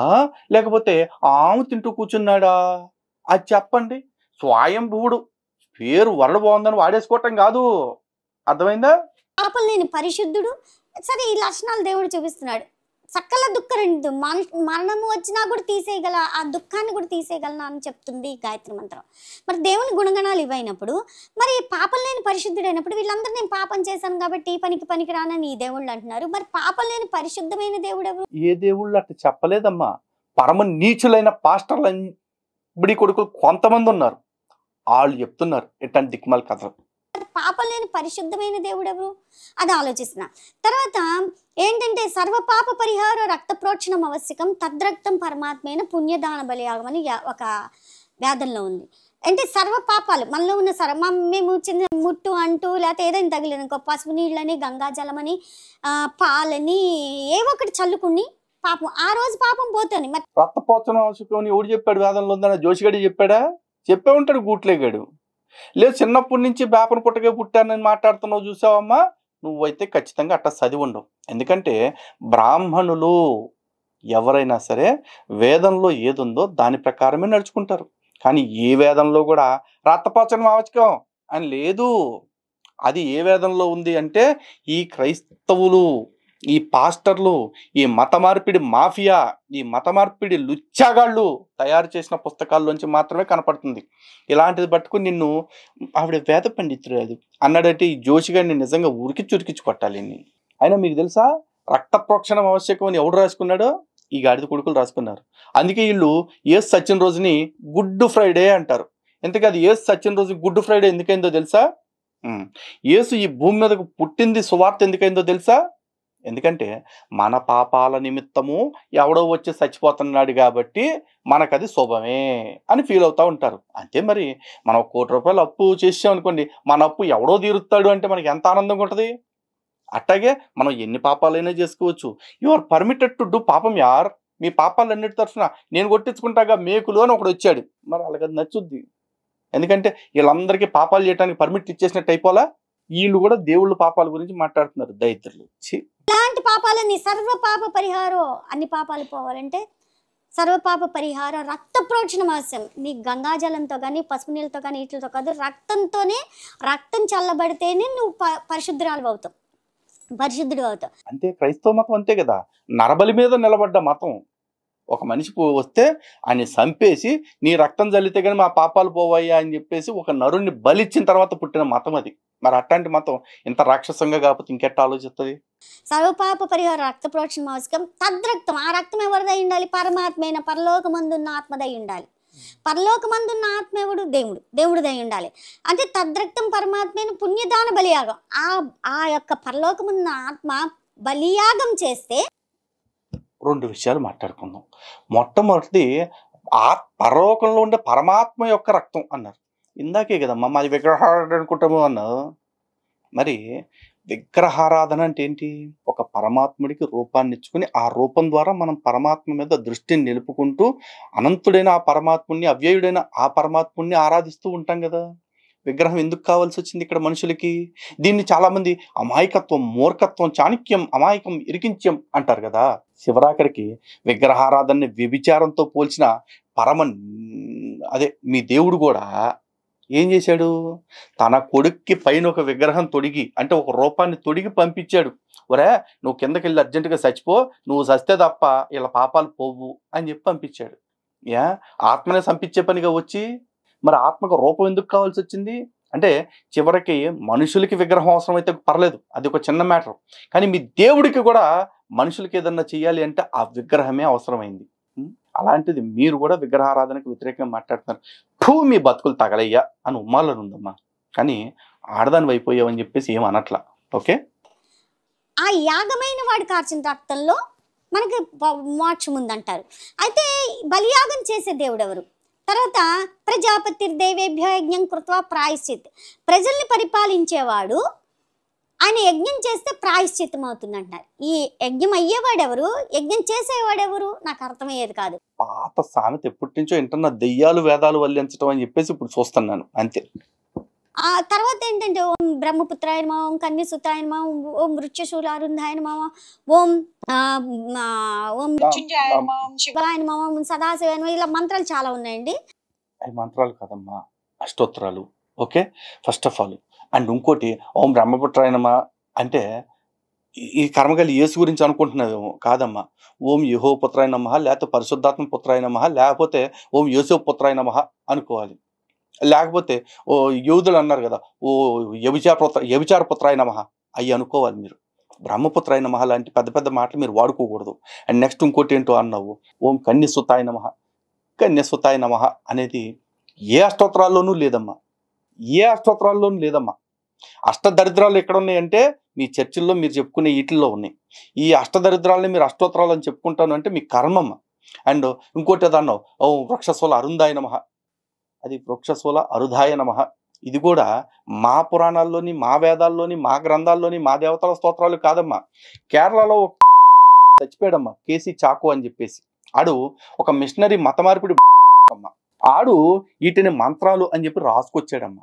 ఇయే కాకుండా ఇంకా పంచగాయ నమః, ఇంకా బొక్కాయ నమః, బొత్సాయ నమః అని చాలా రాశాడు. ఇక్కడ చాలా మంది హిందువులు ఏందన్నా వాళ్ళ దేవుని విమర్శించే క్రమంలో ఓంకారాన్ని, నమస్కారాన్ని విమర్శిస్తున్నారు అని చెప్పి అనుకోకండి. నేను ఓంకారం పట్ల, నమస్కారం పట్ల అమర్యాద ప్రదర్శించట్లా. వీళ్ళు రాసుకొచ్చిన ఈ మంత్రాల పేరుతో ఏవైతే తప్పులు ఉన్నాయో వాటిని చెప్పే క్రమంలో కొన్ని కావాల్సి వస్తాయి, చెప్పాలి. ఎందుకంటే మన వాళ్ళకి ఒక్కొక్కడు ఈ మధ్య షుగర్ పేషెంట్ల కంటే చాలా దారుణంగా తయారైపోయారు. మొన్న సాంబిగాడు కృష్ణుడి పెళ్లికి 1,00,000 గోవుల్ని చంపారు అనే వీడియోకి కౌంటర్ చేస్తూ అదే తమ్నైల్లో పెడితే, రే నీకు మర్యాద లేకుండా పోయింది కృష్ణుడు అంటే నువ్వు తమ్నైల్ మారుస్తావా, చంపేయమంటావా అని పెట్టారు. నా బొచ్చు వేకండ్రా వచ్చి. ఆడు మన దేవుళ్ళు నన్ను బూతులు తిట్టినప్పుడు, ఆకులు వేకలేకపోయిన ప్రతి మొండమోపిగాడు నాకు వార్నింగ్ ఇచ్చేవాడే వచ్చి. మీరంతా ధర్మం గురించి కామెంట్లలో బతుకుతున్నారు, నేను గ్రౌండ్లో బ్రతుకుతున్నాను. నా దగ్గరకు వచ్చి ఛాలెంజ్లు చేస్తారా సన్నాసులారా? మార్చుకోండి ఆత్రం. అందులో ఓం బ్రహ్మపుత్రాయ నమః, బ్రహ్మకు పుత్రుడు అయిన దేవా నీకు నమో నమః. ఓంకార స్వరూపుడు, అక్షర స్వరూపుడు, ఇదే ఎట్టాగే ఉంటది. మళ్ళీ ఒకసారి వినండి. అందులో ఓం బ్రహ్మపుత్రాయ నమః, బ్రహ్మకు పుత్రుడు అయిన దేవా నీకు నమో నమః, నమో నమః, నమో నమః. అది తమో నమః కాదమ్మా, తము అంటే అజ్ఞానము, తమస్సు అంటే లేదా చీకటి అని వస్తుంది. అందుకే ఎట్లాంటి దరిద్రపు గుట్టు ప్రొనౌన్సియేషన్స్ తోటి ఏది పడితే అది మాట్లాడకూడదు. అర్థమైందా? అది నమో నమః, అది తమో నమః కాదు. అక్షర స్వరూపం కలిగినవాడు. చూడండి, వాక్యము దేవుడైండను, వాక్యమే దేవుడైండను అని ఉంది. అయితే అక్షర స్వరూపం కలిగిన వాడు బ్రహ్మపుత్రుడు, దేవుని కుమారుడు, కన్యక గర్భమందు ఉద్భవించినాడు. కన్యసుతాయ నమః, కన్యక గర్భమందు ఉద్భవించిన వాడా. ఇవన్నీ చూసే కదరా నువ్వు ఆ వేద పండితురాల నువ్వు చూసిగా నిన్ను కర్రు కలిసి వాత పెట్టాలరా. బ్రహ్మపుత్రాయ నమః, బ్రహ్మకు కుమారుడు అయిన దేవా నీకు నమో నమః. మృత్యుంజయాయ నమః, మృత్యువుని జయించి లేచిన వాడా నీకు నమో నమః. ఓం మృత్యుశూల అరుంధాయ నమః, శూలమనే మాను మీద వేలాడిన వాడా నీకు నమో నమః. ఓం శివాయ, శివం అంటే బహుశా వృక్షశూల అరుదాయ నమః కాదేమోనమ్మా. అంటే ఆ వృక్షాన్ని శూలంగా చెప్పి పిరుదుల మధ్య కూర్చుంటారు అని ఏదన్నా చెప్పాలనుకుని ఉంటారు. మంత్రం అంత తేడా కొట్టుంటారు. రీసెర్చ్ చేసుకో. అంటే యేసుకు సిలువేశారు కదా. ఓం శివాయ, శివం అంటే సాంస్క్రిట్లో ప్రేమ అని విన్నానండి. ప్రేమ కలిగిన వాడా, సదాశివాయ నమః, ఎప్పటికీ ప్రేమ కలిగిన వాడా నీకు నమో నమః. ఒక్క మంత్రం అన్న తిన్నగా చెప్పావమ్మా. సదా శివాయ్. ఏంటది పలకాలంటే కూడా నాకు నూరు రావట్లేదమ్మా. నిన్ను పట్టుకున్నాడు పండితురాలు అన్నాడు, నాకేం అర్థం కావట్లేదు. అసలు కింద కామెంట్లు చూస్తే చాలా మంది గొర్రెలేము, మేము కూడా ఆ కులం నుంచి వచ్చాం, మేము కూడా ఈ కులం నుంచి వచ్చామని కామెంట్లు పెడతా ఉన్నారు. అంటే ఒక వ్యక్తి మోసపోతున్నాడు అంటే తప్పులేదు, కానీ ఎంతమంది మోసపోతున్నారంటేనే సమాజం ఎటుపోతుందో అర్థం కావట్లేదు. అఫ్ కోర్స్ కలి ప్రభావం ఇంతే. అసలు మంచి కంటే కూడా చెడు పట్ల ఎక్కువ ఆకర్షితులు అవుతారు, వీళ్ళ పట్ల ఎక్కువ ఆకర్షితులు అవుతున్నారు. ఉద్యోగాలన్నీ వదిలేసుకున్నాను, ఇంకా పడలేకపోతున్నాను. తినడానికి తిండి లేదు, 20వ తారీఖున అద్దె కట్టాలి. ఇంకా ఏ దేవుడైనా ఉన్నాడా అని ఆలోచించాను. చిలుకూరు వెంకటేశ్వర ఒకటికి అన్ని గుళ్ళు తిరిగేశాను, ఇంకేం లేదు. సరే అక్కడ చిలుకూరు దగ్గర రూపాయి కూడా తీసుకోరట ప్రదర్శనలు చేయాలంటే, సరే ఇంకా అదొకటి చేద్దామా, చేసే ఓపిక లేదు, ఉపవాసాలు, తిండి లేదు, ఇంట్లో డబ్బులు లేవు, సరుకులు లేవు, ఆ ప్రదర్శన సరే అయినా చేద్దాంలే అనుకున్నాను. కానీ ఆ రాత్రి ఏమైందంటే ఇంకా దేవుడు లేడు. ఎలాగా అనుకుని పోనీ 20వ తారీఖు అద్దె కట్టాలి, ఇంక కట్టలని చచ్చిపోదాము. మా నాన్నగారికి పోనీ నన్ను తగలేస్తారు అనుకుంటే 2000 పెడితే మిషన్లో వేస్తారంటే ఆయనకి 2000 కూడా లేవు. అసలు మనుషులు ఎంత దరిద్రంగా తయారైపోయారమ్మా. ఇంటి అద్దె కట్టలేదు, ఏం చేయాలో అర్థం కాక దేవుడి దగ్గరికి వెళ్ళావు అడగటానికి. ఒకవేళ అక్కడికి వెళ్ళినా కూడా అద్దె సెట్ అవ్వకపోతే అద్దె కట్టలేదని ఆత్మహత్య చేసుకుందాం అనుకుంటున్నావా? మతం మారటానికి పెద్ద రీజన్స్ ఏం అక్కర్లా. ఈ మాత్రం మానసికమైన ప్రెషర్స్ ఉంటే చాలు, అవతల వాళ్ళు గుట్టెట్టాగా పట్టేస్తారు. అర్థమవుతుందా మీకు? ఎలా అయితే కలిసారు. ఆయన కలిసి ఏం చేశారు, ఈయన ఏం మొదలుపెట్టారు, నువ్వు టీచర్ ట్రైనింగ్ చేసావు కదా, నాకు టీచర్ ఉద్యోగం వచ్చింది గవర్నమెంట్, నువ్వు అది చేసుకొని ఆ రాత్రి ఫోన్ చేశాను. ఎప్పుడైతే నేను డిసైడ్ అయ్యానో చచ్చిపోదామని ఫోన్ చేసి, ఎందుకు డిసైడ్ అయిపోయానంటే పోనీ ఈయన కలిసారు కదా, తీసుకెళ్తే మా కష్టాలు తీరుతాయి కదా అనుకుంటే, ఈయన అలా కాదు నువ్వు ఉద్యోగం చేయండి, నేను తెలంగాణ, ఈయన ఆంధ్ర, ఇంకా కలిసేది 60 ఏళ్ళకి, ఈ బతుకు కోసం ఇక్కడ మగాలతో పడలేము, చచ్చిపోదాం మనం అనుకుని తీర్మానించుకున్నాను. దీనికి కూడా చచ్చిపోవటమే. తీర్మానించుకునేసరికి ఇంతలోకి ఏడుస్తున్నా, ఇంకా చచ్చిపోదాం అనుకుంటున్నాను. మా నాన్నగారికి పాపం సాయపడాల్సిన పెద్ద వయసులో దుఃఖం మిగిల్చున్నానే ఒకటే ఏడుస్తుంటే ఒక ఆయన ఇలా లోపలికి ఇచ్చి, అంటే ద్వారం ఇటుంటే ఇట్లా వెనక నుంచి వచ్చారు, ఇంట్లోంచి వచ్చారు ఒక ఆయన ముసలాయన. అది ప్రకటనల గ్రంథం 1వ అధ్యాయంలో ఉన్నట్టుగా ఉన్నిపోయిన తలతోటి, అగ్నిజ్వాలల లాంటి నేత్రాలతోటి, మంచి భారీ పర్సనాలిటీ, వెలిగిపోతూ చక్కటి తెల్లటి దుస్తులు ధరించుకుని వచ్చారు. అమ్మా అన్నారు. ఓకే, కొంప తీసి బెచ్చం పట్టుకెళ్ళలేదు గేయటానికి. అమ్మా అనగానే పెద్ద స్వరం, ఏంటండి అన్న. అంటే ఏమ్మా ఏడుస్తున్నావు అంటే, ఏముందండి ఆదుకునే మనిషి లేడు, దేవుడు లేడు, ఏం చేయను అంటే, ఏం చేద్దాం అనుకుంటే చచ్చిపోదాం అనుకుంటున్నానండి అంటే, ఎందుకమ్మా ఏం కావాలి, భర్త పిల్లల సంసారం కావాలా, ఉద్యోగం కావాలా? అప్పటికే పెళ్ళి అయిపోయింది అన్నారు కండి, మళ్ళీ ఇంకో సంసారం ఇంకో పెళ్ళి అంటే ఆయన ఇస్తాడు, సరే మీరేం చేసుకుంటారు? ఓ ద్రౌపది ఫ్యాంటసీ ఒకటి ఉన్నట్టుంది కదా. ఉద్యోగం ఎందుకంటే ఆడది ఉద్యోగం చేయలేదు, నాకు భర్త పిల్లల సంసారం కావాలి అన్న అనేసరికి సరే అలాగే అని 2 సార్లు వెళ్ళిపోయారు. వెళ్ళిపోగానే నా భర్త ఫోన్ చేసి, అప్పుడు కలిసిన ఆయన 7 ఏళ్ల తర్వాత ఇప్పుడు కలిసాక తీసుకెళ్ళమంటే ఉద్యోగం చేయమని ఆయన అన్నారు, ఇంక ఉద్యోగం వద్దులేవే నీకు. ఈయన ఎప్పుడైతే వచ్చి సరే అలాగే నీకు భర్త పిల్లల సంసారం ఇస్తానని వెళ్ళిపోయాడు, వెంటనే ఈయన ఫోన్ చేసి, ఇంక ఇవాళ ఫోన్ చేసి మళ్ళీ వారం దాకా ఫోన్ ఉంది, ఫోన్ చేసి నువ్వు ఉద్యోగానికి వద్దు, ఏం వద్దు, రేపు జాయిన్ అవ్వాలి, నువ్వు జాయిన్ అవ్వకు, నేను తీసుకుపోతా, మీ వాళ్ళతో మాట్లాడేసి మీ నాన్నగారితో మాట్లాడి గొడవ పెట్టుకునే నేను తీసుకుపోతా. ఓహోహోహో తట్టా. అయితే ఇంకో వాటో మీ ఆయనే వదిలేసి వెళ్ళిపోతే అంటే గ్యాప్తో ఉంటుంటే కావాలని కోరుకున్నారు. నేను 2వ పెళ్ళి అనుకున్నా, కాదు. నేను ఇంకా ఒంటరిగా ఉండలేకపోతున్నాను అని ఫోన్ ఉండండి ఉండండి ఫోన్ చేశారు. ఉండండి మీరు ఒకసారి ఫోన్ పెట్టేయండి, ఎవరో వచ్చారు, దేవుడు వచ్చాడు. ఏంటి ఇన్నేళ్ళు లేని నా జీవితంలో, ఇన్నేళ్ళ నుంచి పస్తులు ఏడుపులతో ఉన్న జీవితంలో ఈయన ఎవరో వచ్చి చెప్పాడు, ఈయన సాయిబాబానా వెంకటేశ్వర ఎవరు ఎవరు అనుకుంటూ వచ్చి చూశాను. అండి అని చూస్తే ఆయన ఎవరు లేరు అక్కడ. ఇదే దేవుడు వచ్చాడు. దేవుడు వస్తే దేవుడు నాకు తెలిసిన తర్వాత నిలబెట్టి మీ ఆయనతో ఫోన్ మాట్లాడి వచ్చావు. అంటే దేవుడు అనేవాడు వెయిటింగ్లో పెట్టావు నువ్వు అప్పుడు దాకా. ఇలాంటి స్టోరీస్ చాలా ఇంట్రెస్టింగ్గా వింటున్నాడు. ఎదురుగా కూర్చుని ఎరుపు అడే జోషిగాడు, ఆడిని మెచ్చుకోవాలమ్మా. ఆడు ఆ ఎరుపు కథలు వినిపిస్తుంటే కింద ఎంతమంది కొండెరుపులు కామెంట్లు పెడుతున్నారు కదా, వాళ్ళని ఇంకా మెచ్చుకోవాలి. దేవుడు వచ్చాడు, నా బతుకు మారింది. ఏ దేవుడు అర్థం కావట్లా. సరే దేవుడు వచ్చాడు, పోలే నా బతుకు మారింది కదా అనుకుని 7 ఏళ్ళ నుంచి నిద్రపోందని ఆ రోజు కడుపు నిండా తిని నిద్రపోయానండి. నిద్రపోయేసరికి కళ్ళ బైబిల్ కనబడుతుంది, సూట్ కేసు అంత బైబిల్. ప్రభు తెలీదు, బైబిల్ క్రిస్టియన్ మతం ఒకటి ఉంది, అది బైబిల్ చదువుతారు మా పురాణం రామాయణం వాటిలాగా అని తెలిసింది. ఎందుకంటే నా భర్త మధ్యలో 1-2 సార్లు వచ్చేవారు. వచ్చినప్పుడు ఆయన కమ్యూనిస్టు, ఆయన దేవుడే లేడు, ఉంటే చూపించి నమ్ముతా అనేవారు. అలాంటి ఆయన అదేంటి బైబిల్ చదివేవారు. చదువుతుంటే ఓ రోజు చూశాను, ఏం చేస్తున్నారు గదిలో పొద్దున్నే అని చూస్తే ఆయన పక్కల మీద మంచం మీద విడిచిన దుప్పట్ల మీద కూర్చుని బైబిల్ ఎబ్బే ఇంకా మీ ఆయనమ్మ పక్క బట్టల మీద కూర్చొని చదువుకున్నాడు. సింగర్ కల్పన అయితే బాత్రూమ్ లో కూర్చొని చదువుకునేదంట. దాంతో పోలిస్తే చాలా బెటర్. నువ్వేం చేసావు? భలే వాళ్ళండి. ఏదైతే దేవుడు కదా పరిశుద్ధంగా చదవాలి, మీరు అట్లా పక్క బట్టల మీద చదవద్దు, రండి అని మడిబట్ట ఆరేసి అక్కడ తుడిచి ముగ్గేసి పీటేసి మా పద్ధతిలో చదువుకోండి అనేదని. అది ఎందుకంటే నువ్వు చిన్నప్పటి నుంచి బ్రాహ్మణ కుటుంబంలో పెరిగావు కాబట్టి ఆ సంస్కారం వచ్చింది. చక్కగా తడిబట్టలతో తుడిచేసి మడిబట్టలు వేసేసి మరి చదువుకోమని చెప్పావు. కానీ చాలా మంది ఇట్లాంటి ఆచారాలు పాటించాల్సి వస్తుంది కాబట్టి ఇలా శుచిగా శుభ్రంగా, అంటే అంత శుచి బాహ్య శుచి కూడా పాటిస్తూ కైంకర్యాలు క్రతువులు చేయాలి కాబట్టి పడలేక ఇక్కడికి వెళ్తే అట్ట పక్క బట్టల మీద కూర్చొని చదువుకోవచ్చు, మరుగుదొడ్లలో కూర్చొని చదువుకోవచ్చు అని చెప్పేసి కంఫర్టబుల్గా ఉందని ఆ మతంలోకి వెళ్ళిపోతున్న వాళ్ళు చాలా మంది ఉన్నారమ్మో. మరణాల్లో నేను మరణ భయంతో ఉన్నాను, నేను చచ్చిపోతానేమో అని. అయితే వెలుగు వస్తుంటే నేను తెలుసుకోలేకపోయా అది దేవుడని, అది దేవుని వెలుగని. యోహాను సువార్త 1వ అధ్యాయంలో లాగా. సరే కాసేపటికి వెలుగు వెళ్ళిపోయింది. 5 అయ్యేసరికి అమ్మో ఏంటో జరుగుతుందని చెప్పి గబగబా పాపాయిని తీసుకుని, మా అమ్మగారి వాళ్ళు హైదరాబాదే, సరే దిల్సుఖ్ నగర్ నుంచి బంజారా హిల్స్కి నేను బయలుదేరాను. ఇక్కడ ఉంటే ఏమవుతుంది, నేను బాగుంటే నా భర్త తీసుకెళ్తారని వెళ్తే మా అమ్మగారి ఇంటి పక్కనే క్రిస్టియన్స్ ఉన్నారు. ఆ అమ్మాయి హిందూ మద్రాసి, ఆమె మంచి సాక్ష్యం మారింది. కానీ ఆమె మట్టుకున్న ఆమెతో మాట్లాడిన మా అమ్మ ఊరుకునేది కాదు, నీళ్ళు చల్లేది అన్నీ చేసి. కొంపలోనో కొంప చుట్టుపక్కలో బంధువర్గంలోనో ఎవరో ఒకళ్ళు మతం మారిన వాళ్ళు ఉంటే సాలమ్మ దరిద్రాన్ని 10 మందికి అంటించేస్తారంటానికి మరో సజీవ ఉదాహరణ.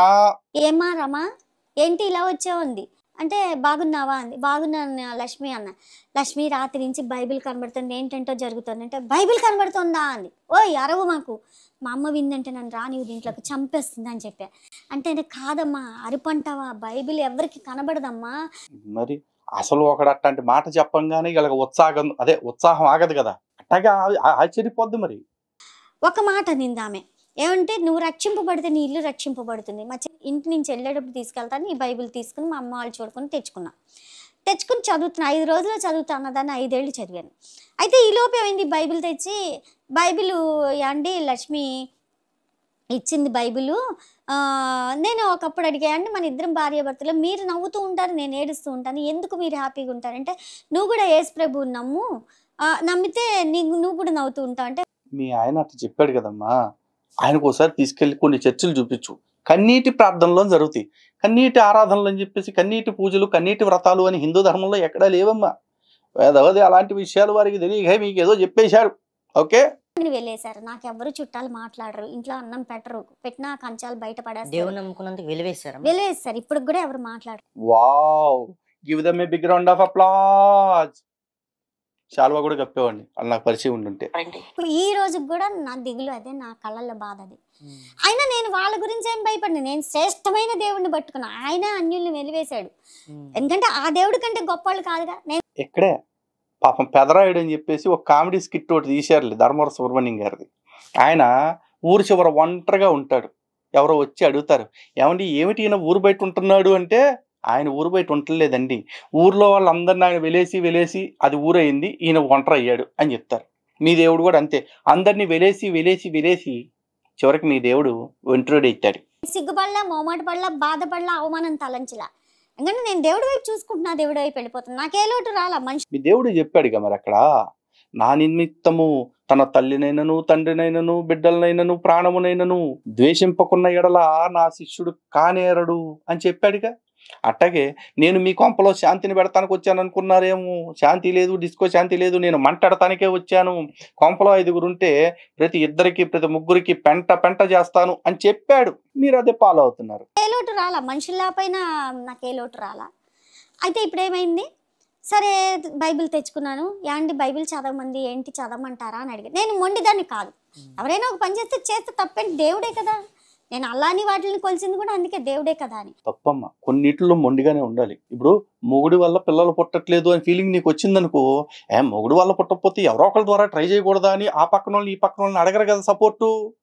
అది ఎంత తప్పో ఇలా దేవుడి విషయంలో కూడా అలా ఉండటం కూడా తప్పే. నమ్మకంగా ఉండండి, ఒకే నమ్మకం మీద ముందుకెళ్ళాలి. ఎందుకంటే భగవంతుడు, ధర్మము ఇట్లాంటివన్నీ కూడా విశ్వాస ప్రాతిపదిక మీద నిలబడతాయి. అలా విశ్వాసం విషయంలో కాసేపు దాన్ని ట్రై చేద్దాం, కాసేపు దీన్ని ట్రై చేద్దాం, అట్లా చేయకూడదు. ఉంటాను, నువ్వు నవ్వుతూ ఉండవని. ఇప్పుడు ఈ బైబిల్ పట్టుకుని చదువు, నువ్వు రక్షింపబడితే నీళ్ళు రక్షింపబడితే నువ్వు కూడా నవ్వుతూ ఉంటావు అంటే ఏంటి, ఇద్దరు ఒకటే మాట. నువ్వు రక్షింపబడితే నీళ్ళు రక్షింపబడుతుంది అంటున్నారు, సరే చూద్దాం. మత మార్పిడి బ్యాచ్ అందరూ అంతే కదమ్మా. స్టాక్ డైలాగులు కొన్ని ఉంటాయి, ఎవరు చెప్పినా అయ్యే చెప్తాడు. సూసైడ్ ఎట్టిపోయిందో, నా అప్పులు ఎట్టిపోయాయి, నా బాధలు ఎట్టిపోయాయి, నావేమైపోయాయో. నేను ఈ బైబిల్ పట్టుకుని ఒకటే ప్రార్థన చేశాను. ప్రభా, ఇప్పుడు ప్రార్థన అంటున్నా, అప్పుడు ఒకటే అడిగా, ప్రభా నేను అడిగేది కోట్లు లక్షలు కాదు. ప్రభా మా ఇంట్లో మరణాలు తీసేసాయి, మా ఇంట్లో ఆర్థిక ఇబ్బందులు తీసేసాయి, మాకు చాలినంత గిన్నె నిండి పొరిలితే చాలు, మాకు 3 పూట్ల తిండి బట్ట అవి, మాకు కోట్లు లక్షలు అడగట్లా, మా ఇంట్లో మరణాలు అనేది ఇంకుండకూడదు. ఇప్పుడు మీ నాన్నగారు ఇందాకే చెప్పావు కదా, చచ్చిపోతుంటే తులసి తీర్థం పోసారు అది ఇది అని చెప్పేసి. ఆ తర్వాత మీ ఇంట్లో ఇక సావే జరగలేదా? పోనీ మీ ఇంట్లోనే అంటావు ఎందుకు? నిన్న మొన్న ప్రవీణ్ పగడాలు చచ్చాడుగా, ప్రకాష్ గంటలు చచ్చాడుగా, జాన్ విక్టర్ చచ్చాడుగా, వీళ్ళందరూ కూడా యేసుని నమ్ముకున్నారుగా. మరి వాళ్ళందరిని ఎందుకు వేసాడమ్మా? నీ ఇంట్లో మాత్రం అసలు సావులే ఉండకూడదు. ఈ అప్పుల బాధలు, ఇంకా ఆర్థిక ఇబ్బంది ఉండకూడదు, తినడానికి తిండి బట్ట అన్నీ ఉండాలి. అప్పుడు నేను చదువుతున్నాను. ఇంకప్పుడు ఇది కనుక జరిగితే ఇంకెప్పుడు నిన్ను వదలను, ఎవరు వెలేసినా, ఎవరు చంపేసినా, ఎవరేం చేసినా నిన్ను వదలను అని చెప్పి అప్పుడు మాట్లాడడమే అనుకున్నా. ఇప్పుడు ప్రార్థన, అప్పుడు మాట్లాడి బైబిల్ చదవడం వల్లట నన్ను ఆయనతో తీసుకుపోయాడు. ఏకంగా తీసుకుపోయి ఆయన ఆది మానవుడిని సృజించిన కానించి ఆదాము, యేసు ప్రభు మరణమయ్యి ప్రకటనల గ్రంథం దాకా చూపించేశాడు నన్ను ఆత్మతో. కొన్నిసార్లు మన కామెంట్ల కంటే మన సైలెన్సే ఎక్కువ ట్రోలింగ్ చేస్తుందంటే ఎప్పుడో ఎవరో అంటే విన్నాను. బహుశా ఇప్పుడు అదే నిజం అనిపిస్తుంది. నీ సాక్ష్యం విన్న తర్వాత కాసేపు సైలెంట్గా 2 చేతులు జేబుల్లో పెట్టుకుని అలా ఎటు వెళ్తున్నానో తెలియకుండా నడుచుకెళ్ళిపోవాలనిపిస్తుంది. దేవుడు నీకు తీసుకెళ్ళి అన్ని చూపించాడా? నేనన్నారు ఇదేంటి, దీనికి బైబిల్ పట్టించాను, ఈ పిచ్చిది అయిపోయింది అనవసరంగాను అని చెప్తారు. కానీ నేనేంటి, ఈయన వెళ్ళిపోగానే బ్రాహ్మణం కదా, 3 పూట్ల స్నానం చేయడం, బైబిల్ పట్టుకోవడం, ఈయన పిల్ల వెళ్ళిపోగానే ఇక చదువుతూ ఉంటే ఆయన నన్ను తీసుకువెళ్ళిపోయేవారు తండ్రి. నేను దేవుడితో ఇప్పటికీ మాట్లాడుతూ నడుస్తామండి, నేను నా పాప ఇప్పటికీ. ఓ ప్రపంచ ప్రఖ్యాత సైకియాట్రిస్ట్ ఏమన్నాడో తెలుసా అమ్మా? మనం దేవుడితో మాట్లాడితే అది భక్తి, అదే దేవుడు మనతో మాట్లాడితే అది పెచ్చ అంటారమ్మా, పెచ్చ అంటారు. అయితే నాకు ప్రెగ్నెన్సీ వచ్చింది. పెళ్ళయ్యాక ప్రెగ్నెన్సీ వచ్చినప్పుడు నాకు బ్లడ్ వామిటింగ్స్ అవుతున్నాయి, బ్లీడింగ్ అవుతుంది, బీపీ హై అయిపోయింది, నాకు కూడా గుర్రపోతం టచ్ అయింది. డాక్టర్ గారు అంటున్నారు, ఏమ్మా ఏంటి చీరంతా బ్లీడింగ్ అయింది. ఇప్పుడు రోజు మాట్లాడుతున్నాడు ప్రభు, అక్కడికి ఎక్కడికో తీసుకెళ్ళి ఏ చూపిస్తున్నాడు అన్నో, మరి చూపించలేదా నీకు వస్తుందని? ఇప్పుడు నీకు రోగం రావాలా, ఆ రోగాన్ని ఆ ప్రభువు మళ్ళీ తీసేశాడని నువ్వు చెప్పాలా? అప్పుడు ప్రభు రోగం తీసేసి అంత గొప్పోడు కాబట్టే నేను నమ్మాను, మీరు కూడా నమ్మండి అని చెప్పి నువ్వు ఇంకో 10 మందిని మాయ చేయాలా? దీనికోసం మీరు రాసుకునే స్క్రీన్ ప్లే ఉంటుంది చూసారు, చాలా చండాలంగా ఉంటుంది. ఈ మధ్య షార్ట్ ఫిల్ములు తీసేవాళ్ళు కూడా ఎంతకంటే మంచి స్క్రీన్ ప్లే రాస్తున్నారు, ఎంతకంటే మంచి పిక్చరైజేషన్ చేస్తున్నారు. ఎప్పటికి అప్డేట్ అవుతారమ్మా మీరు అంతానా? కోలా ఇక డాక్టర్ గారు వెంటనే ఆపరేషన్ చేసేయాలి అన్నారు. ఆ లోపలికి వెళ్తున్నాం, చెప్పలేము సార్, తల్లి బిడ్డ ఇంకా చెప్పలేమని చెప్పేశారు. ఆవిడ కూడా మా చుట్టాలే, చెప్పలేమని చెప్తున్నారు.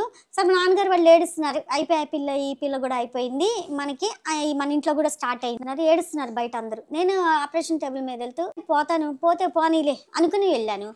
కానీ యేసు ప్రభు హల్లెలూయా, ఆయన నేను ఆ తల్లి గర్భంలో రూపింపక ముందు ఆయన ప్రణాళికలో నేనున్నా. ఇవాళ నేను ఈ సాక్ష్యం చెప్పాలి కాబట్టి ఫస్ట్ మా వంశాల్లో నేను బయటపడ్డా. ఈ సాక్ష్యం చెప్పాలి కాబట్టి కాదు, ఈ మతం మార్చాలి కాబట్టి ఇట్లాంటి సాక్ష్యాలు చెప్పుకోవాలి కాబట్టి ఇట్లాంటి కథలు అల్లుకున్నావు. కానీ నిజంగా చెప్తున్నాను, డాక్టర్లకి ఇక్కడ 2 చేతులు ఎత్తేసి నమస్కారం పెట్టాలి. నిజంగా చెప్తున్నా, వీళ్ళు చాలా గొప్పోళ్ళండి. ఎందుకంటే ఎన్నో కేసుల్లో డాక్టర్లు ప్రాణాలు కాపాడితే బతికిన వాళ్ళు ఇలాంటి వాళ్ళు ఇంతమంది ఉన్నారు. నిజంగా చెప్తున్నా, డాక్టర్లు కాపాడటం వల్లే వీళ్ళు బతికారు. ఇందులో ఏ దేవుడు మహత్యం ఉండదు, కేవలం డాక్టర్లు కాపాడింది మాత్రమే ఉంటుంది. కానీ ప్రతి చోట ఈ సాక్ష్యాల పేరుతో డాక్టర్ల సేవల్ని, డాక్టర్ల త్యాగాల్ని కూడా అవమానిస్తూ మా దేవుడు అద్భుతం చేశాడు అంటారు. అలాంటప్పుడన్నా చాలామంది డాక్టర్లు బయటకు వచ్చేసి మొత్తం మీ దేవుడే చేసుకుంటున్నాడుగా, మీ ట్రీట్మెంట్ కూడా మీరే చేసుకోండి, క్రైస్తవులకి మేము ట్రీట్మెంట్ చెయ్యము అంటారేమో అనుకున్నా. ఇంత జరుగుతున్నా కూడా ఏ డాక్టర్ అలాంటి స్టేట్మెంట్ ఇవ్వట్లా. నిజంగా చెప్పాలంటే పాపుల్ని క్షమిస్తానని చెప్పేసి నన్ను నమ్మని వాళ్ళని పరలోకంలోకి తీసుకెళ్లకుండా నరకంలో వేస్తాననే సైకో కంటే కూడా నన్ను వ్యతిరేకించిన పర్లా, మా సేవల్ని గుర్తించకపోయినా పర్లేదు, మేము మాత్రం ప్రజల్ని కాపాడే వృత్తిలో ముందుకు వెళుతూనే ఉంటాం అని చెప్పిన డాక్టర్లకి మరొక్కసారి శిరస్సు వంచి పాదాభివందనాలు తెలియజేసుకుంటున్నాను. అలాంటి డాక్టర్లు కోట్లల్లో ఉన్నారు. వాళ్ళందరూ కూడా తరతరాలు పిల్ల పాపలు ఆయురారోగ్య అష్టైశ్వర్యాలతో నిజంగా సంతోషంగా ఉండాలి. వాళ్ళు ఏ మతస్థులైనా సరే, డాక్టర్స్ అంటే డాక్టర్స్ అందరూ బాగుండాలని మాత్రం కోరుకుంటారు. బట్ ఇలాంటి నీచులు కొంతమంది క్రైస్తవ సాక్ష్యాల పేరుతోటి డాక్టర్ల సేవల్ని, త్యాగాల్ని తప్పుదారి పట్టిస్తూ ఉంటే అప్పుడు మాత్రం మనసుకి చాలా కష్టంగా అనిపిస్తూ ఉంటుంది. ఆపరేషన్ సక్సెస్ అయింది, పాప నేను బాగున్నాము, చక్కగా పుట్టాం, చిన్న అనారోగ్యం కూడా లేదు, చక్కగా కాకపోతే ఆపరేషన్ అయింది, పుట్టాం, వచ్చాం. అలాగే మా చెల్లెళ్ళు ముగ్గురికి కూడా, ఒక అమ్మాయికి హై షుగర్ వచ్చింది. నేను ప్రార్థన చేసేదాన్ని, ఎందుకంటే నేను దేవుణ్ణి వెతుకుతున్నాను కదా, ఆయన కూడా నన్ను వెతుకువారు కలరేమోనని ఆకాశం నుంచి వెతుకుతున్నాడు కదా. మరి నా గురించి ఎందుకు ఎతకట్లా, కరుణాకర్ గారి గురించి ఎందుకు ఎతకట్లా, అమరా ప్రసాద్ గారి గురించి, రాధా మనోహర్ గారి గురించి ఎందుకు ఎతకట్లా? నన్ను అమ్మలక్కలు దుబ్బేవాళ్ళు కూడా ఎవరో ఉండుంటారా అని ఎతకాలి కదా. లేదు, నన్ను వీళ్ళు నమ్ముతారేమో చూద్దాము, కనీసం వాళ్ళకి ఏదన్నా అవకాశం ఇద్దాము అనన్నా చూడాలి కదా. నేను దొరికాను కదా, దొరకడం ఏంటి, ఆయన ప్రణాళికలో నేను ఉన్నాను. నాకు ఆయన దొరకలేదు కానీ ఆయన నన్ను పట్టుకున్నారు, నేను నిలబడుతున్నాను. మా చెల్లెల గురించి కూడా ప్రార్థన చేస్తున్నాను. ఇంకా మా ఇంట్లో మరణాలు ఉండకూడదని నేను బాగా దేవుణ్ణి వెతుకుతున్నా. ఆ చెల్లెలు కూడా బతికింది, బాబు కూడా బతికాడు. తర్వాత ఇంకో పాపకి ఆ 7వ నెల ఇట్లా వచ్చిన 6 నుండి 1వ రోజే ఆ పిల్లకి గురవాతం వచ్చేసి ఇదే వచ్చేసి సేమ్ ఇలాగే నాలో ఉన్న పిల్ల ఇంతెత్తుకు అయిపోయింది, లావ్ అయిపోయి బీపీ హై అయిపోయి. ఆ పిల్ల కూడా బతికింది. వాళ్ళ పాప కూడా 6వ నెల పుట్టిన పాప కూడా ఇప్పుడు చాలా బాగుంది. తర్వాత ఇంకో చెల్లెలకి అప్పుడు దేవుణ్ణి తెలుసుకున్నా. ఆమెకు కూడా సగం బాబు బయటకు వచ్చేట, సగం లోపల ఉన్నట్ట, బ్లీడింగ్ అయిపోతుంట, డాక్టర్లు తంతాడబడి చూపిస్తున్నారట, ఇలా అయిపోయింది, మేమేం చేయగలమని. ప్రార్థన గురించి కేఏ పాల్ గారిది వింటూ ఉండేదాన్ని శనివారం. అప్పుడే నాకు ఇంకా దేవుడు అంటే ఏంటో తెలియదు ఇదంతా కదా. వింటున్నప్పుడు ఉపవాసం ఉంటే ఏ పని అయినా అవుతుందంటే గబగబా అప్పుడు ఉపవాసం 3 దాకా తండ్రి నాకు ప్రార్థన రాదు, నేను కొత్తగా వచ్చాను, నువ్వు డాక్టర్స్ని చేసిన డాక్టర్ బట్ట కదా, నువ్వు మా చెల్లికి నువ్వు పురుడిపోయి, అందుకని ముందర ప్రేయర్ చేస్తే తండ్రి నేను వెళ్ళి ఏం చేస్తాను, నువ్వు వెళ్ళి పురుడిపోయి, నేను 3 దాకా ఉపవాసం ఉంటాను, 3 దాకా నువ్వు పురుడిపోయి నేను ఉపవాసం ఇడుస్తాను. మా చెల్లికి కూడా బాబు లోపలికి వెళ్ళాడట, వైద్య రంగాల్లోనే అద్భుతం. లోపలికి వెళ్ళాడు, బాబు పుట్టాడు, ఇప్పుడు ఇక్కడే ఉంటున్నాడు దగ్గరే, బాబు కూడా చాలా బాగున్నాడు. సాక్ష్యాల కోసం కుటుంబ సంబంధాలని, నమ్మదగని సాక్ష్యాలని, అసలు జరగని వాటిని జరిగినట్లుగా నమ్మించడానికి ఎంత కష్టపడుతున్నారమ్మా. Dogs must be crazy, sheeps must be crazy. బాగానే ఉన్నాయి. కానీ దేవుణ్ణి నమ్ముకుని మా ఇంటికి వెళ్ళినప్పుడు మా తమ్ముడు బైబిల్ చదువుతుంటే తలుపులు తన్నేసి అన్ని ఇసిరేసి కోపం తెచ్చుకున్నాడు. నాకు అర్థం కాని దరిద్రం ఏంటంటే, నువ్వు దేవుడిని నమ్ముకున్నాక దేవుడు ప్రతిసారి, నీకనే కాదమ్మా చాలా మందికి, ప్రతిసారి దేవుడు వచ్చి ప్రార్థన చేశాక తగ్గిస్తుంది. అసలు సమస్య రాకుండా చేయొచ్చుగా దేవుడు, మీకు అది చేయడు మళ్ళీ. ఎందుకంటే ప్రతిసారి మీకు సమస్య రావాలి. అందులో ఆగడు సినిమాలో ఉంటాడులే కాట్రాజ్ గారు, ఆయన చేస్తాడనమాట. సమస్యను ఆయనే సృష్టించేసి ఆ సమస్యను సెటిల్మెంట్ చేసి వాళ్ళ కూతుర్ని పెళ్లి చేసుకోవడానికి స్కెచ్ చేస్తాడు. మీ దేవుడు కూడా అట్టాగే చేస్తున్నట్టు ఉంది చూస్తుంటే. ముందు మీకు సమస్య ఇచ్చి తర్వాత మీరు ఉపవాస ప్రార్థన చేస్తే అప్పుడు మీకు రోగాలు తగ్గిస్తాడు. ఇంటికి వెళ్ళినప్పుడు మా తమ్ముడు బైబిల్ చదువుతుంటే తలుపులు తన్నేసి అన్ని ఇసిరేసి కోపం తెచ్చుకున్నాడు. మా తమ్ముడు చచ్చిపోయాడు. ఇటు బైబిల్ని తన్నినందుకే చంపేశాడు సైకో. మరి ఇన్ని చేస్తున్నాము కదా మేము. అరే కొంతమంది అయితే బైబిల్ మీద ఉచ్చలబోసారు కదమ్మా, బైబిల్ తగలబెట్టారు కదమ్మా. మరి వాళ్ళందరూ ఇప్పుడు కూడా బాగానే ఉన్నారుగా. మరి కనీసం నువ్వు నమ్ముతున్నందుకు, నీ చెల్లెళ్ళు నమ్ముతున్నందుకైనా సరే నీ తమ్ముడు చేసిన తప్పుని తెలుసుకునేలాగా చేయాలి కానీ చంపేటి వింటమ్మా సైకో పనులు. కాకపోతే సిగ్గులేని సాక్ష్యాలు. ఇది పట్టుకోగానే ఎన్నేళ్ళ నుంచి బాధపడుతున్నాను, 7 ఏళ్ళు 8 ఏళ్ళ నుంచి బాధపడుతున్నా. తర్వాత 25 ఏళ్ళ నుంచి తిండి బట్టలేని మాకు సమృద్ధిని ఇచ్చేసాడు. మంచి ఆఫీసర్ డిఎస్పీని భర్తగా ఇచ్చాడు. నాకు అర్థం కాదు ఏంటంటే, డిఎస్పీని భర్తగా ఇచ్చాడా, నీ భర్తను డిఎస్పీగా చేశాడా? చేస్తే మొదటి నుంచి నీ భర్త నీతో ఎందుకు సఖ్యంగా లేడు, 7 సంవత్సరాలు ఎందుకు విడిచిపెట్టేసి ఉన్నాడు దూరంగా? ఆ తర్వాత ఎందుకో సఖ్యంగా అయిపోయాడు? ఒకప్పుడు పెళ్ళైనప్పుడైనా కనీసం, ఇప్పుడు డిఎస్పీ అయ్యాడు అంటే అప్పుడు కనీసం ఎస్ఐ అన్న అయి ఉంటాడుగా. ఎస్ఐ అయినా సరే సమృద్ధిగానే జీతం అన్ని భత్యాలు అన్ని బాగానే ఉంటాయిగా.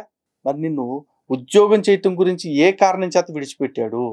ఆ 7 ఏళ్ల కాలంలో నీ భర్త ఇంకేమేమి ఎలగబెట్టుంటాడు? ఇప్పుడు కూడా ఇంకా సర్వీస్లోనే ఉన్నాడంట కదా, చెప్పావుగా నువ్వే. చూద్దాం.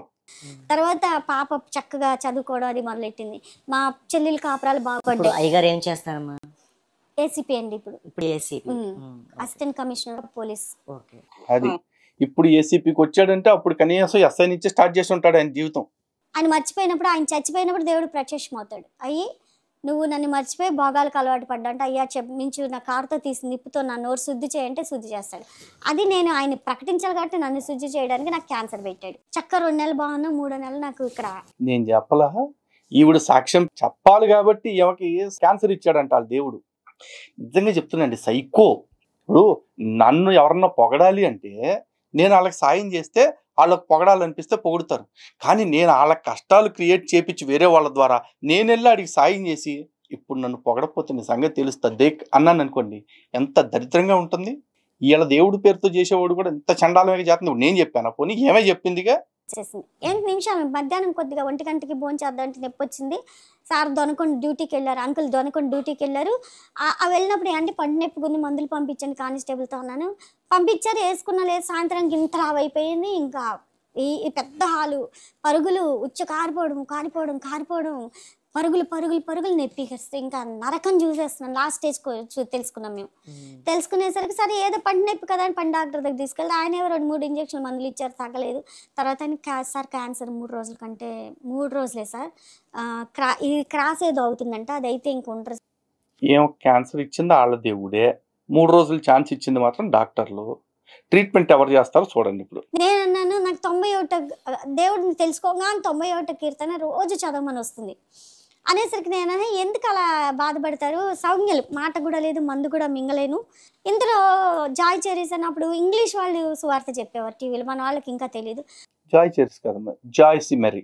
ఆవిడ స్కర్ట్ వేసుకుని అది చెప్తూ ఉండేవారు. ఆవిడ అన్నారు, అమ్మా ఎక్కడైనా నొప్పిగా ఉందా అక్కడ సిలువ వేసుకుని 9 సార్లు స్వస్థతని నాలో ఉంచాను అనుకోమ్మా అంటే, ఈయనంటారు ఈయన కూడా కొత్తగా దేవుడు, వీళ్ళు హిందూ బ్యాక్గ్రౌండే.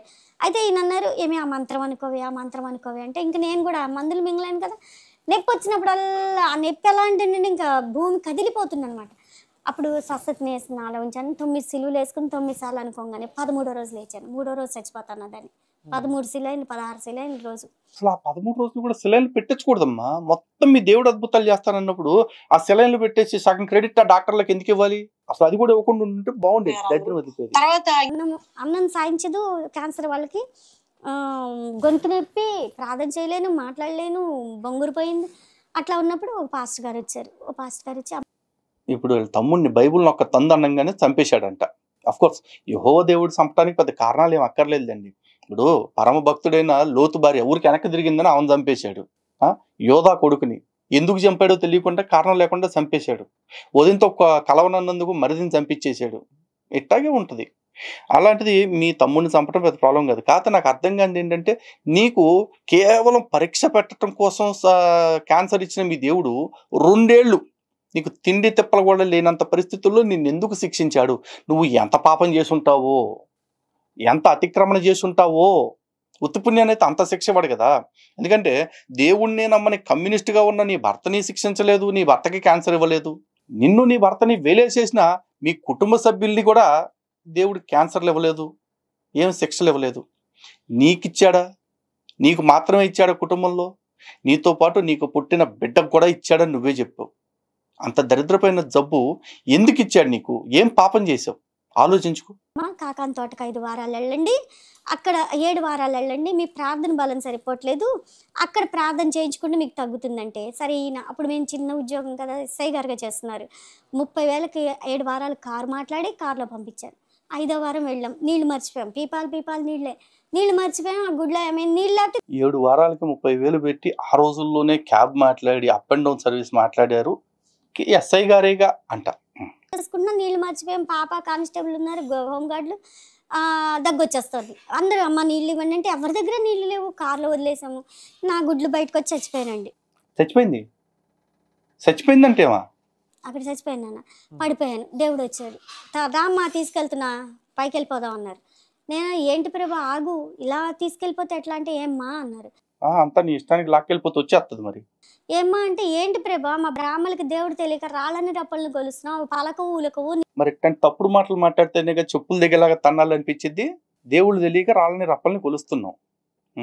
నువ్వు వెనకాల ఆ శిలువుకు సున్ని చేసుకుని పూజ చేసుకుంటే తప్పేం కాదు. ప్రార్థన చేసుకుంటే నీ చేతిలో ఉన్న చిత్తి కాగితాలని పరిశుద్ధ గ్రంథం అని చెప్పేసి పెట్టుకుంటే తప్పు కాదు. చిత్తి కాగితాలు అంటే అవి మరి చాలా చీప్ క్వాలిటీ పేపరే ఉంటుంది. మరి అవన్నీ విగ్రహాలు అవునప్పుడు మాది మాత్రమే విగ్రహాలు రాళ్ళు రప్పాలంటే చేతగాని వాళ్ళ కూర్చున్నావు. మరి అంటే పోలీసు పెళ్ళాన్ని కాబట్టి ఏది మాట్లాడినా నడిచిపోద్ది అనుకుంటున్నావు ఏంటమ్మా? నిజ దేవుడు నువ్వు తెలుసావు, నువ్వు దేవుడు అని నేను అందరికి చెప్పాలి, తెలియకుండానే సమస్యలతో చచ్చిపోతున్నాం చాలా మంది. ఆధ్యాత్మికత అంటే మన ఆత్మ ఉద్ధరణ కోసం మనం చేసుకునే ప్రయత్నము, దానికి ఉపకరించే సాధనము. అలాగే ఆత్మని ఎవడు ఉద్ధరిస్తాడు అంటే భగవద్గీతలో శ్రీకృష్ణుడు స్వయంగా చెప్పాడు, ఉద్ధరేత్ ఆత్మనాత్మానం నా ఆత్మానం అవసాధయేత్, ఆత్మైవి ఆత్మనో బంధువు ఆత్మైవ రిపురాత్మనః అని. అంటే నీ ఆత్మని నువ్వు మాత్రమే ఉద్ధరించుకోవాలి, ఆత్మే నీకు శత్రువు, ఆత్మే నీకు మిత్రుడు అని చెప్పారు.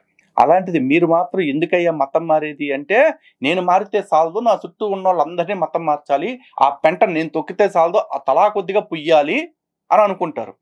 అందుకేగా అయితే బ్రాహ్మణులు మొత్తాన్ని ఉద్ధరించి మతం మార్చేయాలంట. పెద్ద పోటీగతి బయలుదేరింది మతం మార్చడానికి. అంటే మతం మార్చే ప్రయత్నం చేయడానికి నీకంటూ రాజ్యాంగం కల్పించిన ఇవేవైతే ఉన్నాయి హక్కులు, వాటిని వినియోగించుకుంటూ నువ్వు ఏదైనా ప్రయత్నం చేయొచ్చు.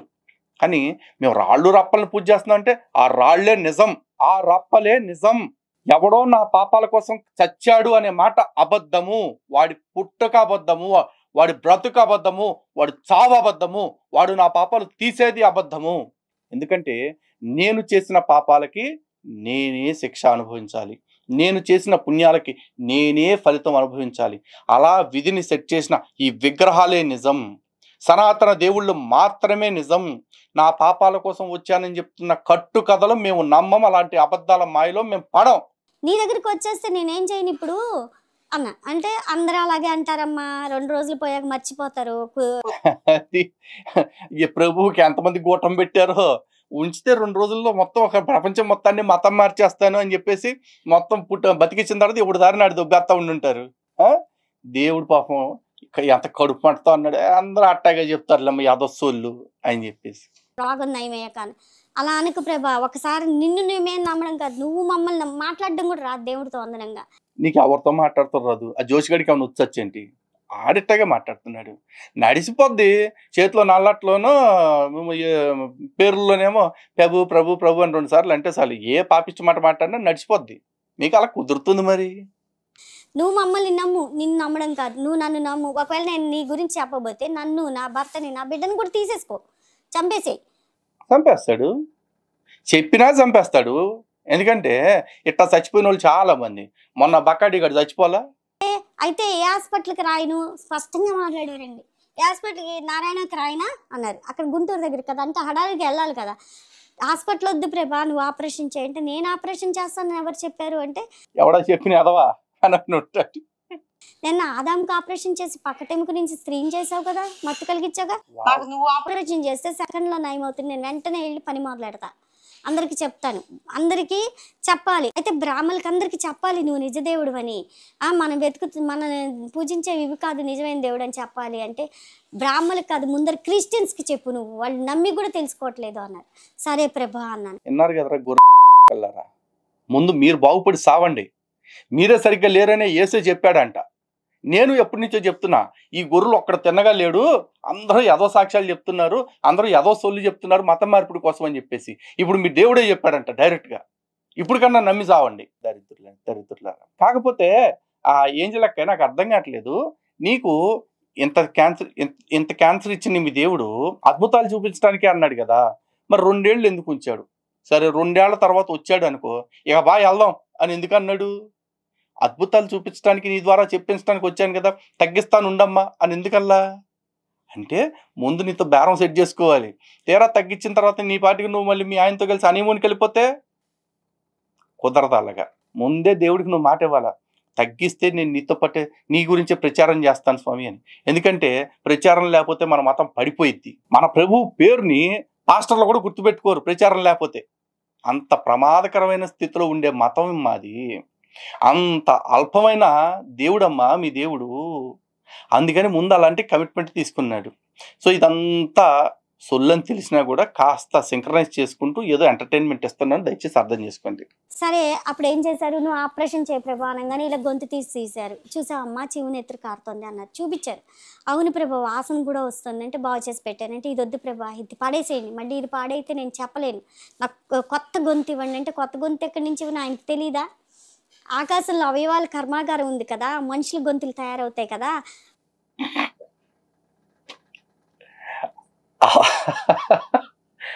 అవయవాల కర్మాగారం ఉందా?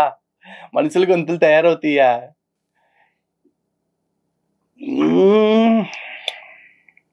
తీసేయి అనేసరికి నీ విశ్వాసం చాలా గొప్పదమ్మా అని పక్క నవ్వి ఆకాశంలోంచి ఇలా బల్బ్ లాంటి గొంతు తీసి ఇక్కడ పెడతారు వెలుగు. పక్క నవ్వాడంట. ఇలా పెట్టి అన్నారు, పూడిపోయింది. నాకు మాట వచ్చింది, నెప్పిపోయింది, వామిటింగ్స్ పోయాయి, ఉమ్ము చివుడులాగా జిగటగా ఉమ్ము అన్నీ పోయాయి నాన్న. 5 గంటలు కనిగిరికి ప్రయాణం చేసాం గుంటూరు నుంచి, ఒక్క చుక్క నీళ్ళు తాగకుండా ప్రయాణం చేసాము. నాకు స్వస్థతనిచ్చాడు. రోగం తగ్గిన తర్వాత ఏదో పెద్ద ఘనకార్యంలాగా నీళ్ళు తాగకపోవటం తగ్గించాడని చెప్తున్నావుగా. ఇంకెళ్ళి సువార్త చెప్పమన్నారు. అప్పటి నుంచి నేను సువార్త చెప్పడానికి రెడీ అయిపోయాను. సరే సువార్త చెప్పాలంటే ఏ గుడికి వెళ్ళినా దశంభాగాలు ఇవ్వట్లేదు, నీ చీరలు కాలిపోతాయి, నీ ఇళ్ళు కాలిపోతాయి అంటారు, కానీ దేవుడి గురించి చెప్పట్లేదు. నేను ఎలా చెప్పాలి దేవుడి గురించి? నేను చెప్పట్లా. ఈ శాండాలపు దరిద్రపు గుట్టు నికృష్ట పాస్టర్ల గురించి ఆవిడ చెప్తా ఉంది.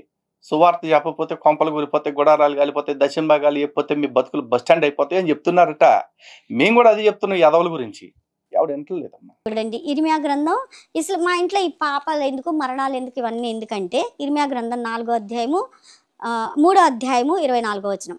ఇర్మియా గ్రంథం 3వ అధ్యాయము 24వ వచనం. అయినను మా బాల్యము నుండి దేవత మా పితరుల కష్టార్జితమును, మా గొర్రెలను, వారి పశువులను, వారి కుమారులను, వారి కుమార్తెలను మింగివేయుచున్నది. విన్నారు కదా, బైబిల్లో ఆ దేవుడు మా కూడా ఎవడో ఏదో రాశాడంట, మా బాల్యమునందున్న దేవతల బొమ్మలు మింగేస్తున్నవి అని చెప్పేసి. ఇప్పుడు ఏమన్నా చిన్నప్పటి నుంచి వీళ్ళు పూజ చేస్తున్న దేవతలే వీళ్ళ కొంపల్లో సావులకు కారణం అని చెప్పేసి ఇప్పుడు మాట్లాడుతుంది. అవమానం మనం మరుగు చేయను గాక. మన దేవుడైన యెహోవా మాట వినక మనము మన పితరులను మన బాల్యము నుండి నేటి వరకు మన దేవుడైన యెహోవాకు విరోధముగా పాపం చేసిన వారు. అంటే మన పితరులు అంటే మనకి దేవుడు యేసు ప్రభు అని మొదటి నుంచి తెలుసు. మధ్యలో ఈ విగ్రహారాధన స్టార్ట్ చేసి మన పితరులు దేవుడికి వ్యతిరేకంగా తిరిగారు. మన పితరులు చెప్పింది మనం కరెక్ట్ అని చేస్తున్నాం. ఆఖరికి మరణం అయిపోయారు, దేవుడికి మరణం లేదు, వీళ్ళందరూ చచ్చిపోయారు. ఈ సిగ్గులేని బ్యాచ్ చెప్పే సొల్లు కథలు ఎట్టా ఉంటాయో మీరు చూశారు కదా. ఇప్పుడు చిన్నప్పటి నుంచి వేరే దేవుళ్ళను పూజ చేయటం వల్ల సావులు వస్తున్నాయని నేను చెప్తుంది. ఒక్కసారి బైబిలే చూడండి. నన్ను తప్ప అన్య దేవతలను ప్రార్థించుటకు రహస్యముగా నిన్నెవరైనా ప్రేరేపించిన ఎడలా నీ కన్న తల్లినైనను, కడుపున పుట్టిన బిడ్డనైనను, కౌగిట నిలిచిన భార్యనైనను, ఎవరినైనను అవశ్యము కత్తివాత సంపవలను, మీలో మీరు కొట్టుకు సావవలను అని చెప్పింది ఎవరు? యెహోవా. అవునా? అలాగే భక్తుల్నే వెనక్కి తిరిగి చూసినందుకు ఒంగోనందుకు చంపేసింది ఎవరు? యెహోవానేగా. అలా ఏ హిందూ దేవుడైనా ఈడు నన్ను పూజ చేయట్లేదురా, ఈడి వరం నేనిస్తే ఈడెళ్ళి రాముని పూజ చేస్తున్నాడు, ఈయన చంపేయాలి, ఈడికి వరం నేనిస్తే ఈడెళ్ళి దుర్గమ్మను పూజ చేస్తున్నాడు, నేను చంపేయాలి అని అనుకున్న దేవుళ్ళు ఎవరన్నా ఉన్నారా? లేరుగా. మరి ఈ నికృష్టపు అందరూ క్రైస్తవుల పేరుతోటి సాక్ష్యాలు చెప్పుకుంటూ చాలా చిల్లరగా దేవీ దేవతలను అవమానిస్తుంటే ఇక వాళ్ళని ప్రశ్నించేవాడెవడు, అడ్డుకునేవాడెవడు? పైగా ఈ ఎడ్డి సాక్ష్యాలు, మడ్డి సాక్ష్యాలు, గుడ్డి సాక్ష్యాలు నమ్మి కొంతమంది మతం మారిపోతున్నారు అని కూడా తెలుస్తుంది. నిజంగా సమాజంలో అమాయకత్వం ఈ రోజు కూడా ఇంత స్థాయిలో ఉందా? ఇదనమాట మేము ఆ విగ్రహాలు కొలుస్తున్నాం కాబట్టి ఆ పాపం వల్ల మాకు ఇలా కుమారులు కుమార్తెలు పోతున్నారు అనిపిస్తుంది. సరే ఇంతలో సేవ మొదలుపెట్టాము, పాపం తెలిసింది. తెలిసాక ఇంకా మా ఇళ్ళల్లో ఇంక నేను సేవకి వెళ్తుంటే సార్ అడ్డుపడ్డారు. ఆడది బయటకు వెళ్ళడానికి లేదు మన ఇంట్లో. వాళ్ళు గుంటూరు వాళ్ళు ఇంకా పట్టుదల అనమాట. గుంటూరు వాళ్ళు ఆలోచించుకోండి, మీదంతా పట్టుదల అంటే ఆడవాళ్ళని పని చేయనివ్వరంట కదా. అని అన్నప్పుడు దేవుడు నన్ను వెళ్ళమన్నాడు ఏంటంటే, ఈయనపోతే నీతో మాట్లాడిన దేవుడు నాతో మాట్లాడాలన్నప్పుడు ఈయన ఒకరోజు పొద్దుల నుంచి ఒంగోలు మీటింగ్కి వెళ్తున్నప్పుడు కార్లో తండ్రి నేను ఈ ఉద్యోగం మానేసి దాని బదులు నేను సేవ చేస్తాను, ఆడదాన్ని పంపిను అంటే నా బిడ్డనే పంపి, ఆ అమ్మాయినే పంపి సేవ చేయించి అంటే ఇక అప్పటి నుంచి ఈ రోజు వరకు అంకుల్ నాకు 4 తోడిచ్చి కానిస్టేబుల్ని, నాకు అన్ని పెట్రోల్ కొట్టించి, నాకు ఫుల్ సెక్యూరిటీ ఇచ్చి, వీలైతే ఆయన కూడా అప్పుడప్పుడు వస్తూ నన్ను సేవ చేయిస్తున్నారు, వాక్యం చెప్పిస్తున్నారు, సాక్ష్యం చెప్పి. హిందూ పోలీస్ ఆఫీసర్లు ఎవరన్నా ఉంటే చూసి సిగ్గు తెచ్చుకోండా. ఇగో సువార్త కంట 4 కానిస్టేబుల్ ఇచ్చి పంపిస్తున్నాడంట, పోలీస్ వ్యాన్ ఇచ్చి పంపిస్తున్నాడంట. ఇంత దారుణంగా అధికార దుర్వినియోగానికి పాల్పడుతుంటే ఒక్కడు కూడా చూస్తూ కంప్లైంట్ ఇవ్వకపోగా అదేదో పెద్ద ఘనకార్యంలాగా ఈవిడ చెప్పుకుంటా ఉంటే మన హిందూ పోలీస్ ఆఫీసర్లకే కొద్దిగా ఇప్పటికైనా కొంచెం పౌరుషం, కొంచెం ఆ సిగ్గు వస్తే బాగుంటుంది అనిపిస్తూ ఉంది. ఎందుకంటే చాలామంది ధర్మం కోసం మాకు ఏదో చేయాలనిపిస్తుందండి అంటారు. ఏం చేస్తారయ్యా అంటే మహా అయితే రిటైర్ అయ్యాక బుక్స్ రాస్తారు.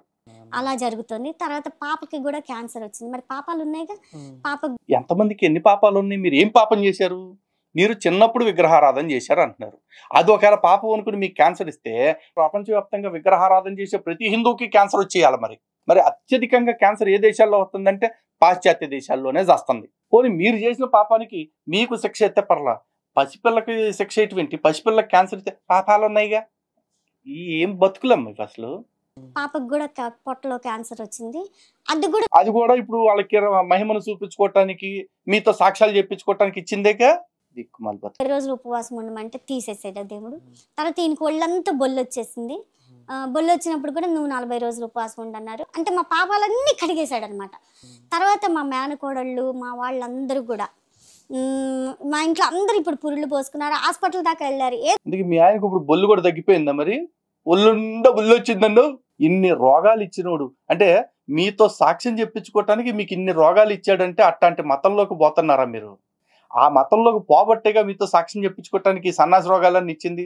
మా ధర్మంలో అయితే మాకు ఇట్లాంటి రోగాలు ఇస్తాం, ఆ రోగాలు తగ్గించిన తర్వాత నీకు ఇస్తానంటూ అయ్యే ఉండవు. పూర్వజన్మ కృతం పాపం వ్యాధి రూపేణ బాధతే అని సింపుల్గా చెప్పారు.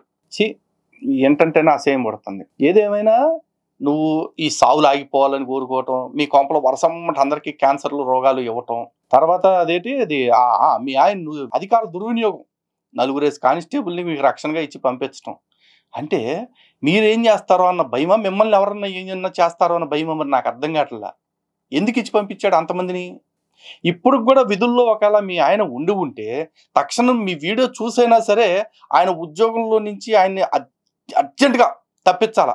లేకపోతే కనుక ఈ వీడియో చూసి ఖచ్చితంగా నా మీద తప్పుడు కేసులు పెట్టేస్తాడు. నా పెళ్ళాన్ని అంటావా, నా అధికారాన్ని ప్రశ్నిస్తావా అని చెప్పి. అసలు ఏసీపీగా ఉన్నాడంట. నేనెంతమ్మా చిన్నపిల్లోనే, నాకు అంత అధికారం లేదు కదా. మీరు చేసే అధికార దుర్వినియోగంతో పోలిస్తే ఇప్పుడు నా మీద అధికార దుర్వినియోగం చేయటం పెద్ద మ్యాటర్ కాదుగా. కాబట్టి హిందూ బంధువులరా, నాకు గనక ఏ కష్టం జరిగినా, పోలీస్ కేసు పడినా, ఏది చేసినా సరే అంకుల్ గారు అధికార దుర్వినియోగం అని గుర్తుపెట్టుకోండి. ఎట్లాంటి గొర్రెలు డిపార్ట్మెంట్లో ఇంకెంతమంది ఉన్నారో చూసుకోండి. హిందూ అధికారులందరికి కూడా చెప్తున్నా, మీరు హిందుత్వం కోసం పనిచేస్తున్న మా బోటోడికి మెయిన్ ఫ్రేమ్లోకి వచ్చి నిలబడక్కర్లా, కనీసం బ్యాక్ ఎండ్ సపోర్టు చాలా చేయొచ్చు. కొంత డేటా అందించవచ్చు. కొన్నిసార్లు ఏదైనా సిగ్నల్ ట్రేసింగ్స్ లాంటివి, అంటే మొబైల్ నెంబర్స్ ట్రాకింగ్ ఇట్లాంటివి ఉంటే చెప్పవచ్చు. ఇవన్నీ చేయొచ్చు. ఇవేవి చెయ్యము. మేము మాత్రం వేరే హిందువులు అండి, మేము సంఘ అండి, మేము ఇంకోటండి అని చెప్పి రిటైర్ అయిపోయిన తర్వాత పుస్తకాలు రాసుకుంటామంటే మీ వల్ల మీకు ప్రయోజనం లేదు, మీ వల్ల ధర్మానికి అసలుకే ప్రయోజనం లేదు. ఎట్లాంటి అంకుల్స్ని స్ఫూర్తిగా తీసుకున్నా మీరు మాలాంటి వాళ్ళకి సపోర్ట్గా ఉండండి. మాలాంటి వాళ్ళ మీద జరిగే కుట్రలు డిపార్ట్మెంట్ పరంగా ఏవైతే జరుగుతున్నాయో వాటిని ఛేదించడానికి మాకు తోడుగా నిలబడండి. అండ్ హిందూ బంధువులరా, ఇగో ఇట్లాంటి దిక్మాల సాక్ష్యాలు ఇంకా చాలా ఉన్నాయి. అన్నిటిని మీ దృష్టికి తీసుకొస్తూనే ఉంటాము. మీరందరూ కూడా ఈ వీడియోని మీరు చూడటం మాత్రమే కాకుండా చాలా మందికి చేరేలాగా చెయ్యండి. జై శ్రీరామ్, భారత్ మాతకి జై.